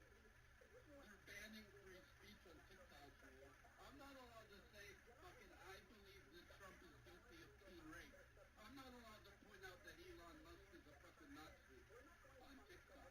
They ban you so fucking fast from it because they're trying to push the right-wing narrative on TikTok and X. I've been banned on X already. I think it's banned on, I was just now banned on TikTok, just now, dude. You're with oppression in real fucking time, dude. Authoritarian oppression attacking your freedom of speech in real fucking time. I'm just saying my opinion, man. I'm just pointing you to all the links I read and saying my fucking opinion. I believe Trump is guilty of teen rape. You don't have best friend with Jeffrey Epstein. You're not best friend with John Casablancas. You don't love Putin and Kate and fucking Matt Ice and fucking Jim Jordan. All these fucking sexual fucking weirdos. You don't like all those people. Unless you're fucking birds of a feather making me dude. Guess what? My friend cheated on his fucking girlfriend. I stopped talking to him forever. Federal charges. Lawyers for both former FBI Director James Comey and New York Attorney.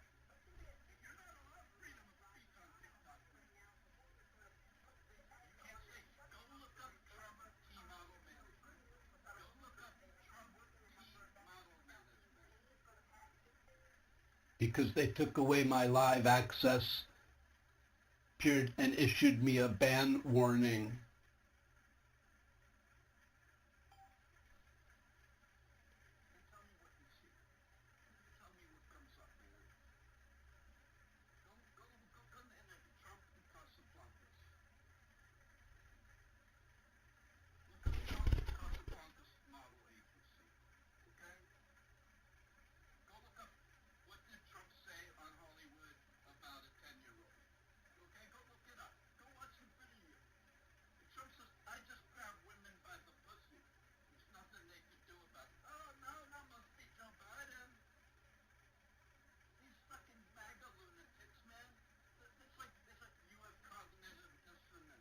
So now, yeah, I'm trying to go to TikTok to pick the real news for them, and they will keep banning me, dude. They don't want the real fucking news. You're not allowed to say, I suspect Trump raped a lot of teen women, dude. A lot of fucking minors, man.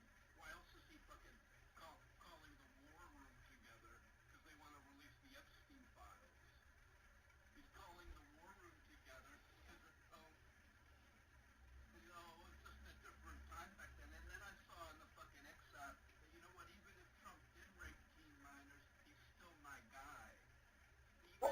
argument in a district court or even an appellate court. Those are usually people who are staffing senior leadership positions. And so the fact that Henry Whitaker himself is arguing this today, he speaks yet an ongoing problem in both of these cases for Lindsay Halligan, that irrespective of whether or not she was lawfully appointed, she has had a dickens of a time finding people to litigate these cases. In one of the cases, she's relying on two prosecutors from North Carolina, and another case, she's relying on a prosecutor from the Eastern District of Missouri.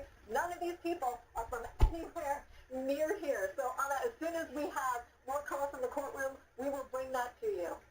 Craig, your thoughts on that detail. How tough is it for a federal prosecutor that doesn't have any background in a case to just walk in and pick it up?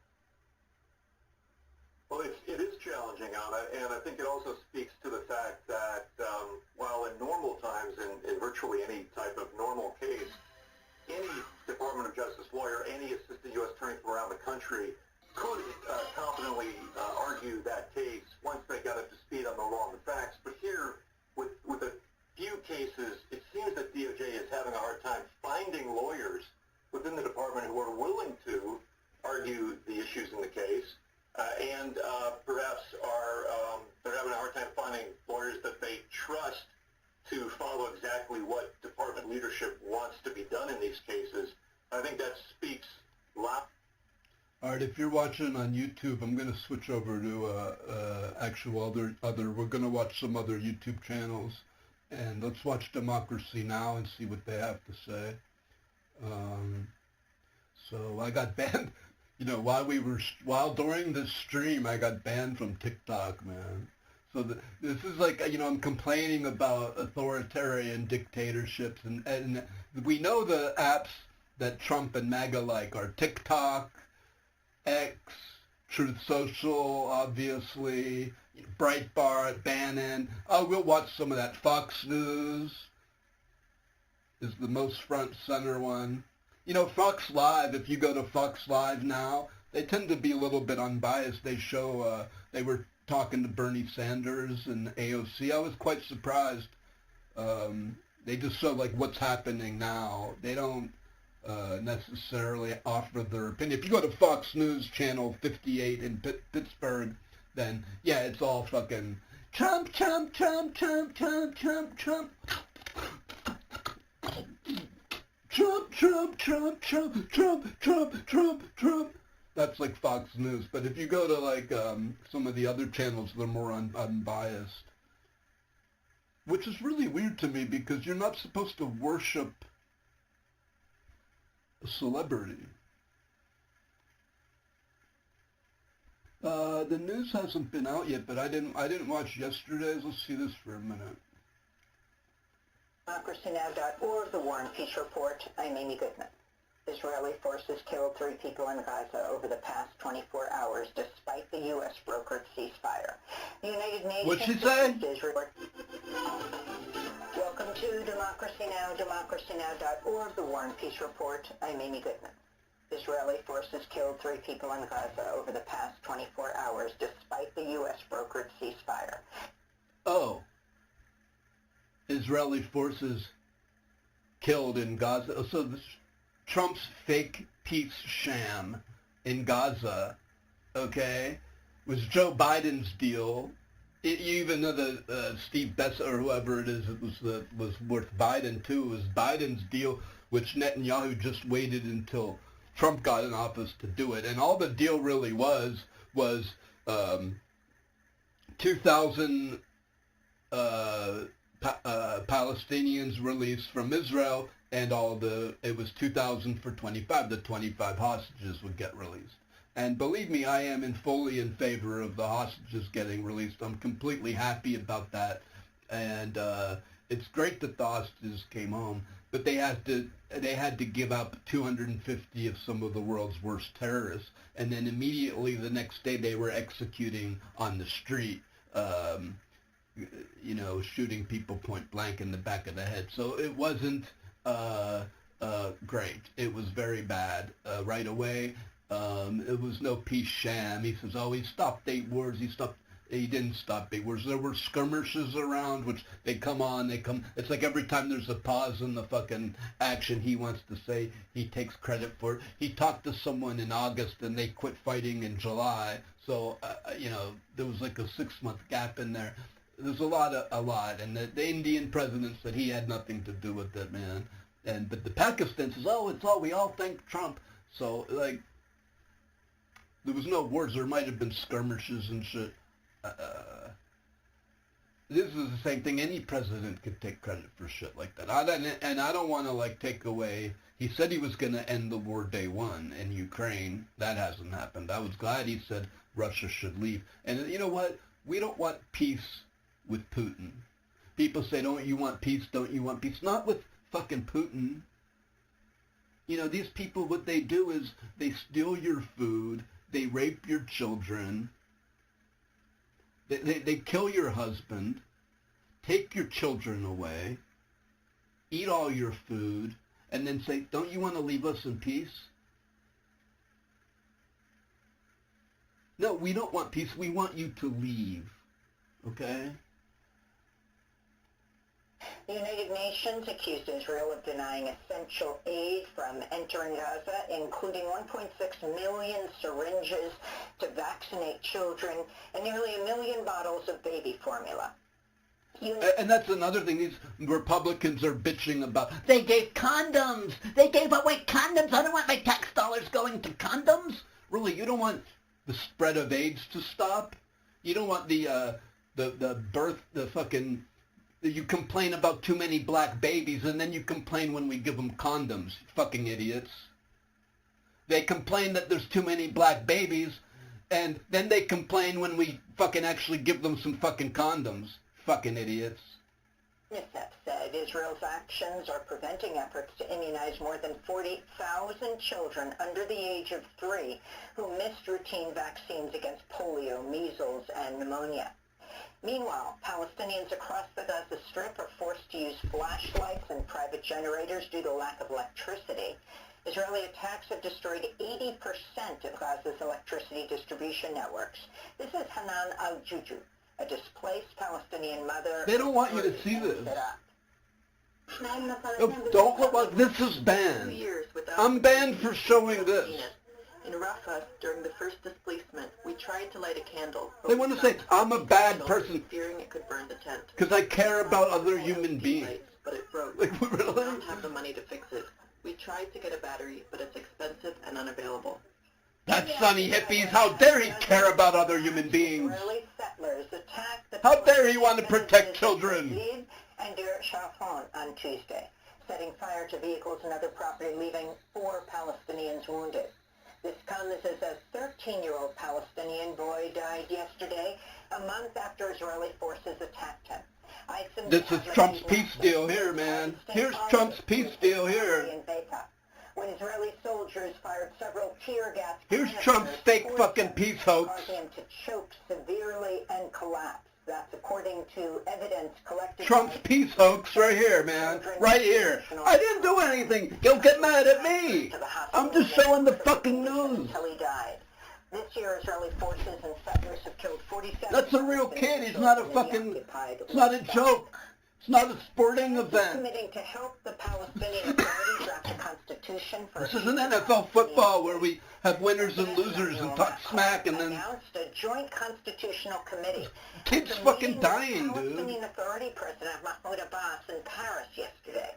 France also pledged $100 million for humanitarian aid to Gaza this year. Thank you. Ce comité sera chargé de travailler sur tous les aspects. Does he actually, like, care about others? Like, the president of France, here he's actually caring about others. He's making sure they get food in there, dude. Which President Abbas has presented to me and will aim to finalize all the conditions for such a state of Palestine. Why didn't Trump release a video of him feeding people food instead of having a golden statue of himself over concerns that data is being used and women dancing in fucking belly dancing at Trump Resort. He posts videos of belly dancing at Trump Resort instead of pictures of himself feeding others. Began its escalating attacks in September in which Trump, why don't you feed others? The UK controls Trump, why don't you save the rainforest? Why is you're obsessed with brown people not coming to America, but you don't care about the rainforest or the animals getting saved in the rainforest? Is it a scam too? Is the rainforest a scam? Is polluting the ocean a scam? Why is cleaning up the ocean and protecting the rainforest a scam, dude? Protect the rainforest.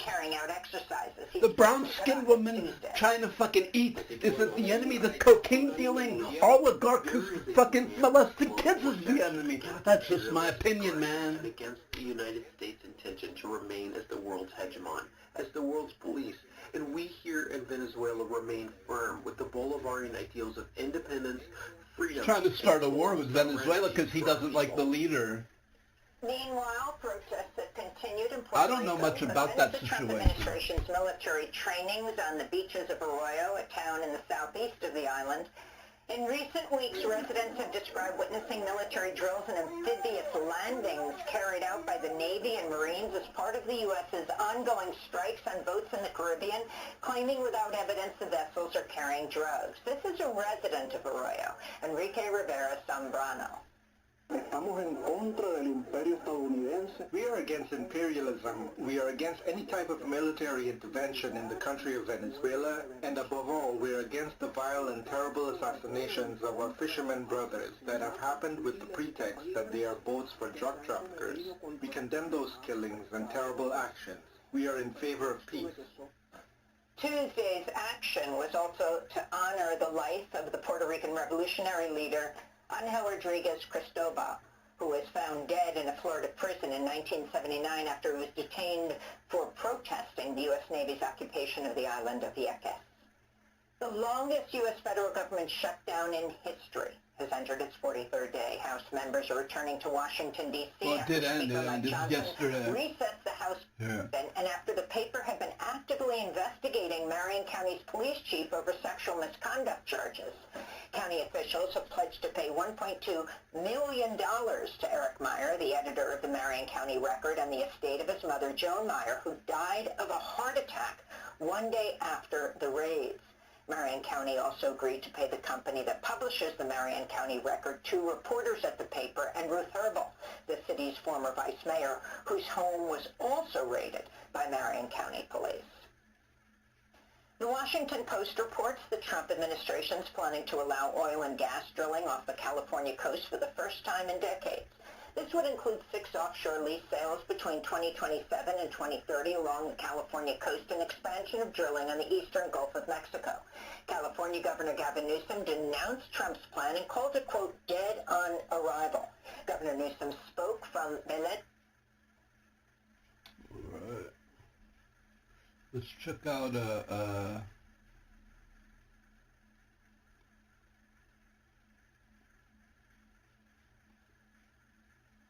out Beasley What for a if you minute. could clean your retainer at the touch of a button? No more brushing or tablets. Over 4 years ago, our team of engineers... Well, it does seem that today's show is going to be pretty much, for the rest of it,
watch Luke Beasley, man. About one topic, and that makes sense, it's an important one. All anyone's talking about is what we've been going through in today's show, which is these Epstein emails talking about Trump, quotes like, "I want you to realize that the dog that hasn't barked is Trump. Victim redacted, spent hours at my house with him. He has never once been mentioned by the police chief, etc. I'm 75% there." Talking about knowing how dirty Trump is, and all these other things we detailed before. That sent the White House into total chaos. And what's the next big actual... I just want to say that Luke Beasley is a podcaster that I may or may not have patterned myself after. If you look at my my streams, I tried to kind of copy him a teeny bit, and which is a compliment to him. He does a great job. He takes on 30 Republicans, and I think he wins most of the arguments because he has a lot of information. He knows how to be polite. You see me dropping F-bombs a lot. He doesn't swear. I could really be a lot more like Luke. But let's watch. action that could be taken with this. It's the discharge petition. Mike Johnson, for some reason, I don't think he gets enough heat for this, honestly. But he should be asked every 2 seconds all the time, anytime reporters around him. He's not bringing up a bill to the floor to force the release of the files. He's the one blocking that being brought Until now, it's over now. So what they're having to do is pass something different, vote on something different that would force a floor vote on the bill to release. And they had 217, they need 218. Adelaide Grijalva could be the 218th. She just got sworn in, I'll show you that in a second. But Trump knows he's not going to sway a Democrat, so now they have the votes because of 4 Republicans. But it hasn't happened yet. So in between now and when they could happen, and I don't know when it could happen, hopefully very soon, Trump's... Okay, I already know all this, and this was like everything I've already been posting. I've already posted all this on TikTok, and we're already actually past this point. She's been sworn in, and the vote is coming Monday. But that being said, let's get Luke's take on it here. We'll listen to about 10 minutes. It's putting pressure on some of the Republicans. Lauren Boebert, Nancy Mace. Some of this is redundant for the full show viewers, but just to fill everyone in, our video, YouTube viewers. And Boebert, I never thought I'd say it, but Boebert, I think, is standing her ground here for what's right. She is, yeah. Money Rogers said Ashley was in her on September 16th if there was any way she would take her name. It's true, he is Jeffrey standing her ground. No, she told me. Then a reporter, New York Times reporter, says, my understanding is that the relentless pressure campaign that has included carrot, stick, good cop, bad cop. He's probably going to mention this in a second, but Laura Boebert's Republican voting on the Epstein release, along with Nancy Mace, and then Marjorie Taylor Greene. But with this recent leak of emails and the vote coming Monday, no one wants to vote against releasing the files because it's just a really bad look. Like, we want to protect children, right? You're supposed to at least pretend like you want to protect children. And so if you're like voting to not protect children and Trump, so he's like trying to protect himself, like what's going on here? So they were saying they could get 100 Republicans on board, man. Has made her even more dug in, suspicious, and convinced there's a conspiracy at play. So I thought in the last segment, and then we took a break for our visual viewers, and that's where we're here now, and I found out it wasn't a joke about the Situation Room. Apparently, we're actually talking about a Situation Room meeting that, from the wording here from Caitlin Collins, involved Lauren Boebert to pressure her out of voting to force a vote on the bill. Right.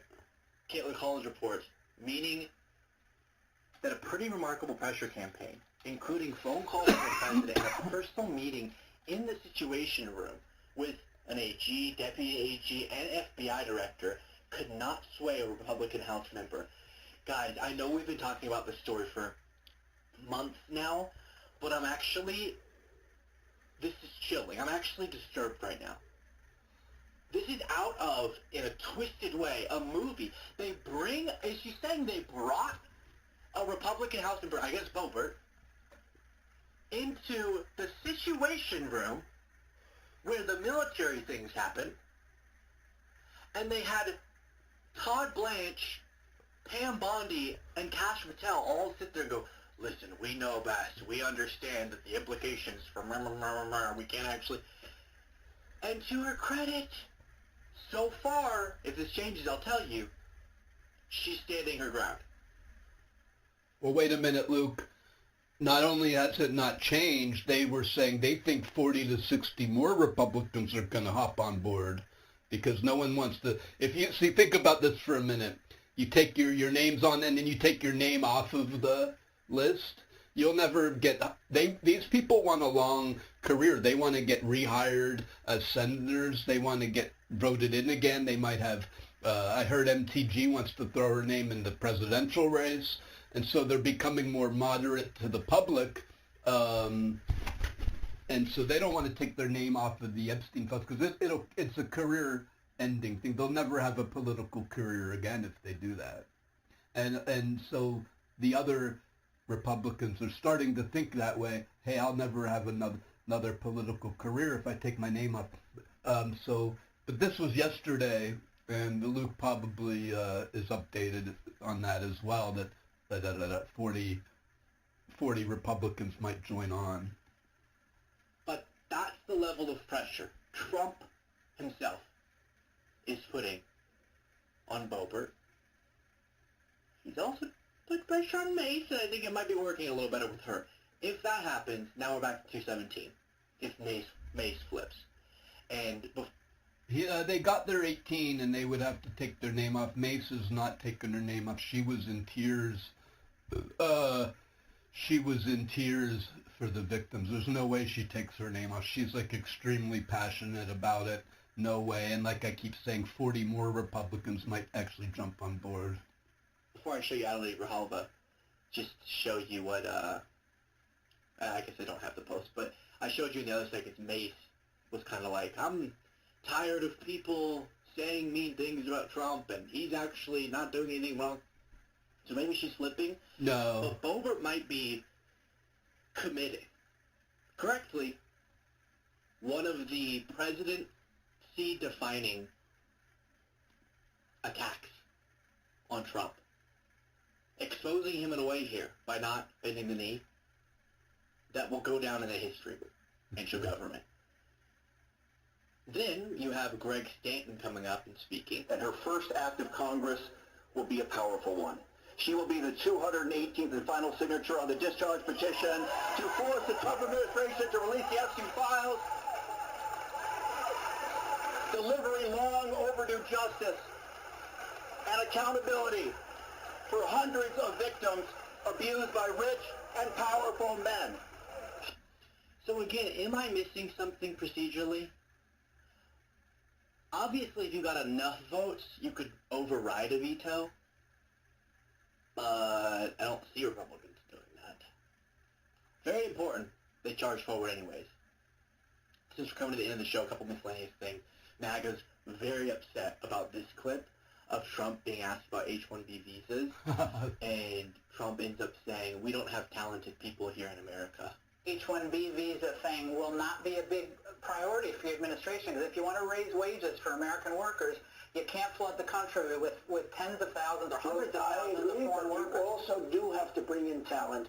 We have plenty of talented people here. No, you don't. We don't have talented people here. No, you don't have certain talents, and you have to people. Guys, I can explain more of the nuances of what he might be thinking and discussing the economic benefits for everyone, for certain lawful immigration, robust lawful immigration, skilled this, that, the other thing, innovation, and he's not speaking to us.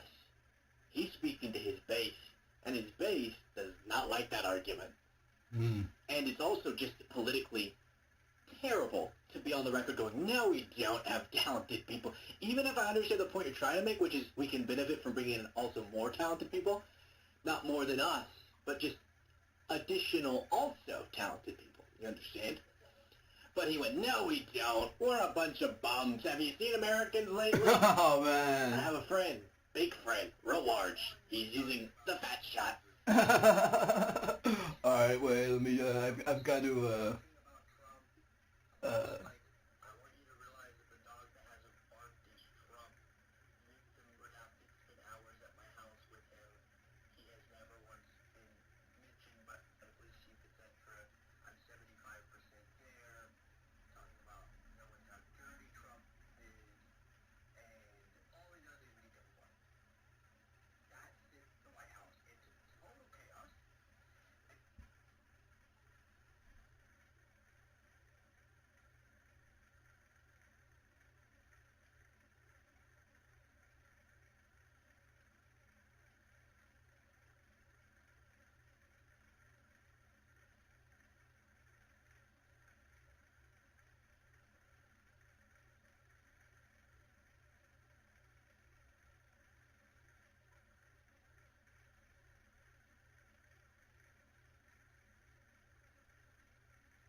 oh, shit. Right? Oh, man.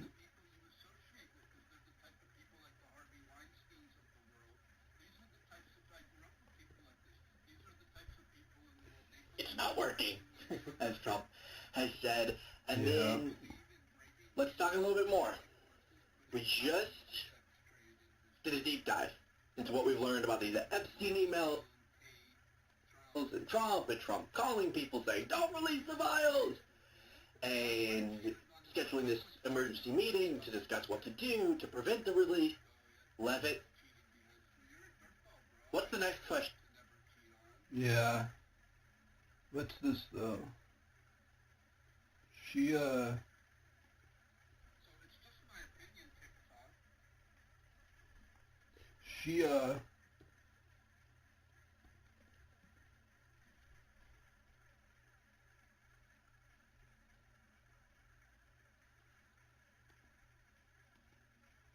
want to comment with my real... Let's talk a little bit more. We just did a deep dive into...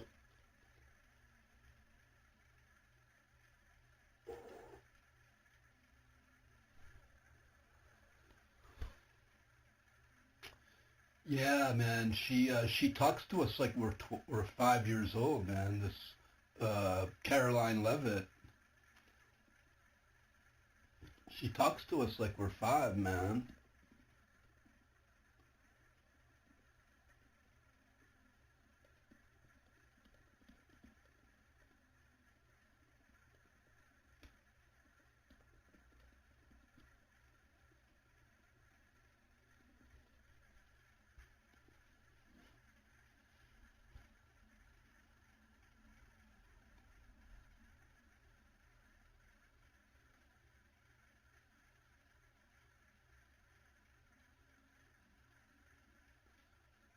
Wait, what?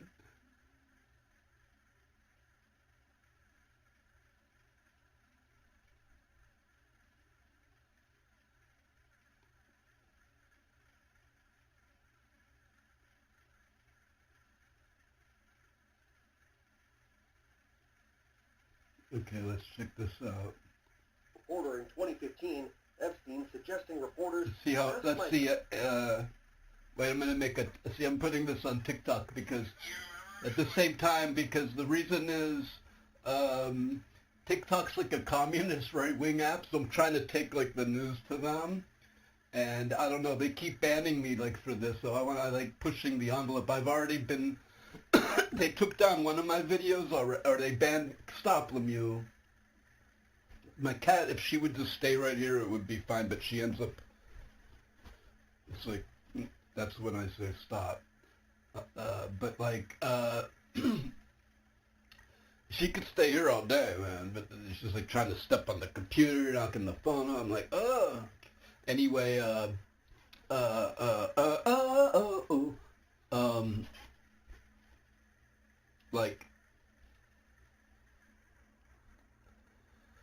they took my live access away. I was banned for calling Musk a Nazi. So I'm trying to maybe not go as hard, but like it just you know, I mean, you're at the same time you're supposed to be passionate, man.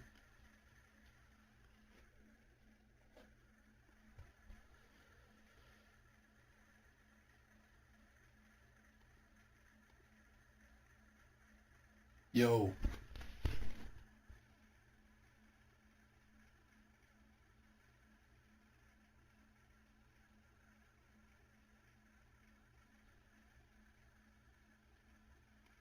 From the more than 20,000 newly released documents related to Jeffrey Epstein, some mentioning President Trump.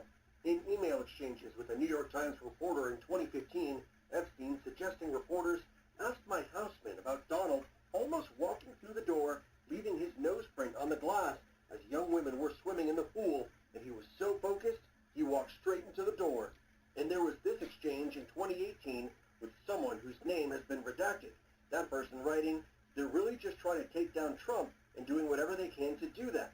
Epstein replying, "It's wild because I am the one able to take him down." Congratulations, you're now a member of the United States Congress. Just moments after being sworn in. Now, see, that's what I was saying. That's why my opinion is that Trump is the most likely suspect for the murder of Epstein because of that right there. 1 year later, Epstein's dead. And Epstein, after saying that, was doing a tell-all book with Michael Wolff. So the chances of Bill Clinton stepping in and being the one is very highly unlikely that Bill Clinton is suddenly going to do attempted murder, right? That doesn't make a lot of sense. Or Prince Andrew, another suspect. He's might be a more likely suspect. He could, but he's already accused. His stuff is already out in the open. He was already shunned. I'm not sure that he would also go ahead and commit homicide. So, what's going on here? And so, just thinking out loud. Yesterday, Arizona Congresswoman Adelita Grijalva became the 218th and final signature needed on a petition to force a vote on releasing all of the Epstein files. Justice cannot wait another day. Speaker Mike Johnson now saying the House will vote on the issue. Opponents worry about protecting the privacy of the victims. We're going to put that on the floor for a vote next week. In an attempt to stop the petition, top White House and Justice Department officials attempted to pressure Congresswoman Lauren Boebert into removing her name from it, meeting with her in the Situation Room, but her name stayed on the petition. Why not just go ahead and release the full file on Epstein, get this all over with? This administration has done more with respect to transparency when it comes to Jeffrey Epstein than any administration ever. Earlier in the day, House Democrats releasing emails obtained from the Epstein estate. Those emails include a 2011 exchange between Epstein and his co-conspirator Ghislaine Maxwell. Epstein writing the quote, "Dog that hasn't barked is Trump," adding one of his victims spent hours with Trump at Epstein's home, but that Trump has never once been mentioned.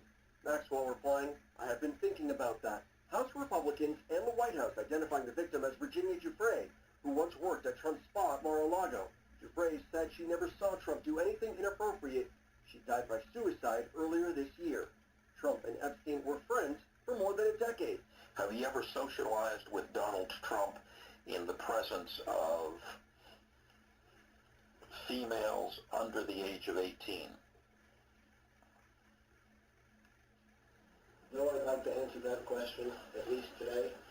I'm going to have to assert my fifth and 14th Amendment rights, sir. After Epstein's arrest in 2019, Trump said he hadn't spoken to him in 15 years.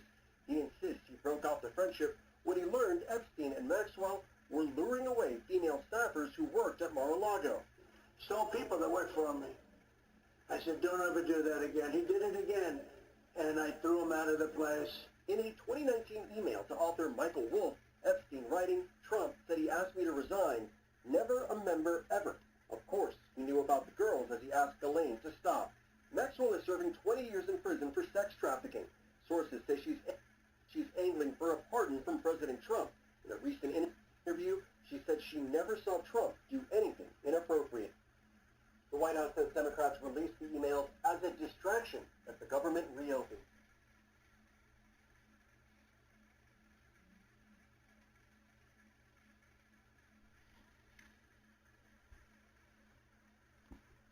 If you're in a mood to thank someone, thank Amy Schuster.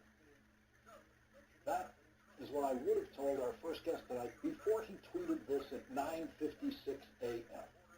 The only reason these emails are out is Lawrence had the survivors' lawyers on who gave me the tip to subpoena the estate. Why did Justice or the FBI not get and release these? Carson O'Connell was booked on this program on July 23rd of this year.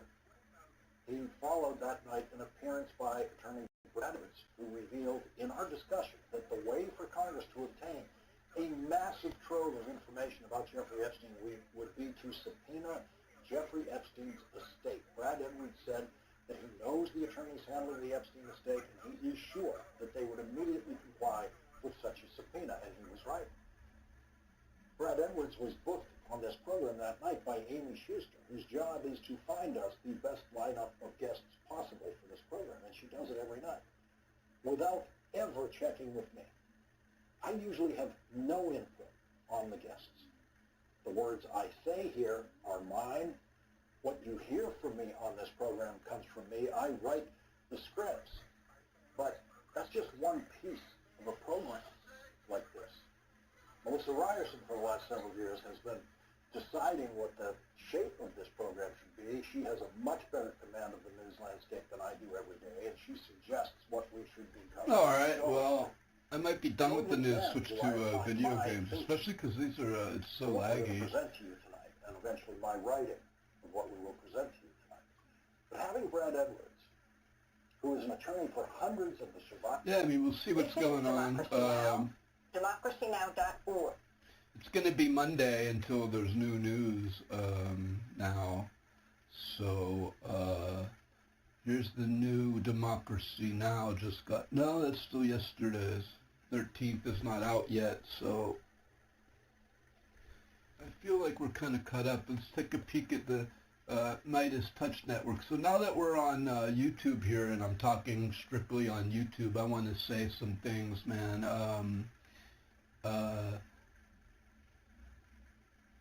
The Meidas Touch Network, I enjoy Ben's commentator. I do enjoy Ben's commentating. The one thing that concerns me is their association with Trump fixer Michael Cohen. I think he's still in on the fix.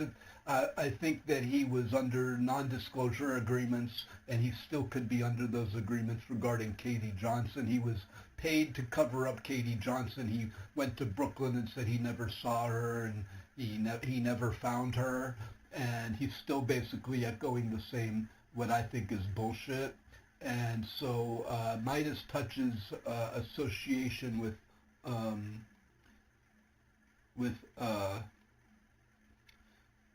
Michael Cohen is a bit of a wait, I'm trying to fix my computer. It's a bit of a turnoff for me, a bit of a red flag for me. And the I've Had It ladies, I was really following them for a little while, but I do like a lot of what they have to say as well. But then I get turned off when they like go amateur mode. They attack Hakeem Jeffries, call him a dick, but then they have Hakeem on the show. So I was like, what the hell, dude? And things like that kind of put me off from them. And then the way they really worship Hassan Abi, and I liked Hassan for a while, but I think he's too much of like telling people to fuck you too much. And I do the same shit, but like when you see it, it's not so beautiful. He's like cutting off people on national shows, and I was like, well, come on, can we listen to what the other guy has to say, Hassan? And then like, what really though put me off was the dog collar. He clearly reaches over as soon as he moves his hand over, the dog yelps out. He's like, come on! Like he's getting annoyed because he's trying to talk and the dog's making noise or whatever. So and then he's like sick of yelling at the dog. So then he like leans over like this, away from the dog towards something. And it's like he obviously has a shot collar on. And the lady's Jennifer from I've Had It was at his house and like put her finger through the thing, and she looked alarmed and said the collar's too tight. And he said, oh, well, he just has a lot of neck meat. He has a meaty neck. This made me want to throw up, dude. Listen to his fucking collar, dude. Or take it off. Why does he even need a collar in the doors, dude? It's disgusting. And then she's over there going, oh, the dog can walk around the house. He's gonna so there's not doesn't shot collar's perfectly fine, too tight because he can walk around the house. I know plenty of people that are beaten and fucking abused that can walk around the house, and he's handsome and he's an alpha male. It's nauseating. So your reasoning for defending the shot collar is he's handsome male. He's a nice alpha who lets the dog walk around the house. And then the co-girl woman, I don't know her name. You typically like her. She's a lawyer, but she's absolutely, Hassan. He's a... Just threw up in my mouth. You girls just lost all your credibility with me. You took yourself down to... And he's a Twitch streamer. You guys are going on NBC. You took yourselves down, way down, dude. I can't watch them anymore. And plus, I do agree with them quite a bit, but like, it's just like, I don't know. What's there something that keeps happening on this computer that's like jumping? It makes everything jump, and is it the HP app? Because it's like going along at 10,000. Actually, it's like running at like 8,000 MBS, and then it's like suddenly 2,000, and I get error, buffering. It's just out of the blue, dude. Like, is it the fucking? I saw the HP app active. It could be a small app. You don't know what's doing it.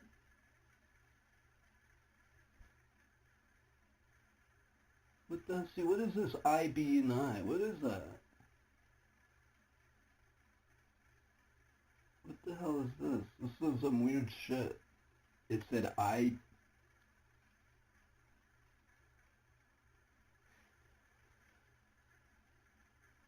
What the hell is that?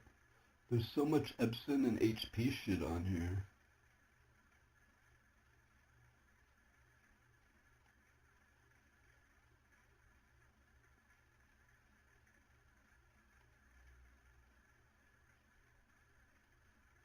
Computer's running hot, 64%.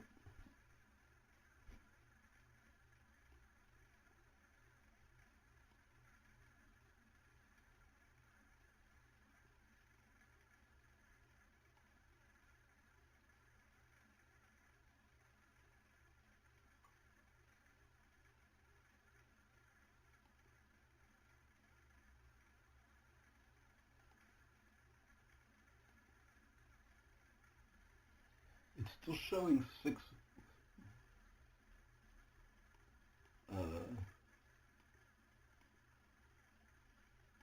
It's showing like Edge windows open. That I closed Edge like 5 minutes ago, man.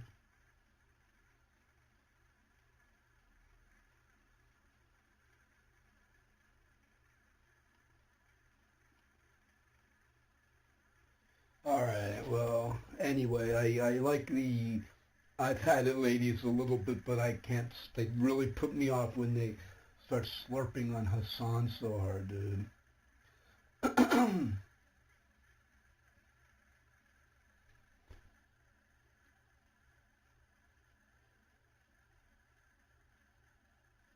wish I could switch to like the Nintendo,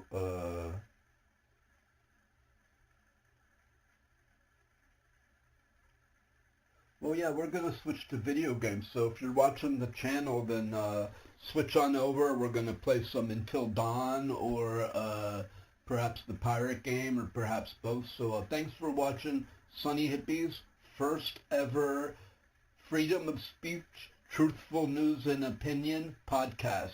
Thanks for watching.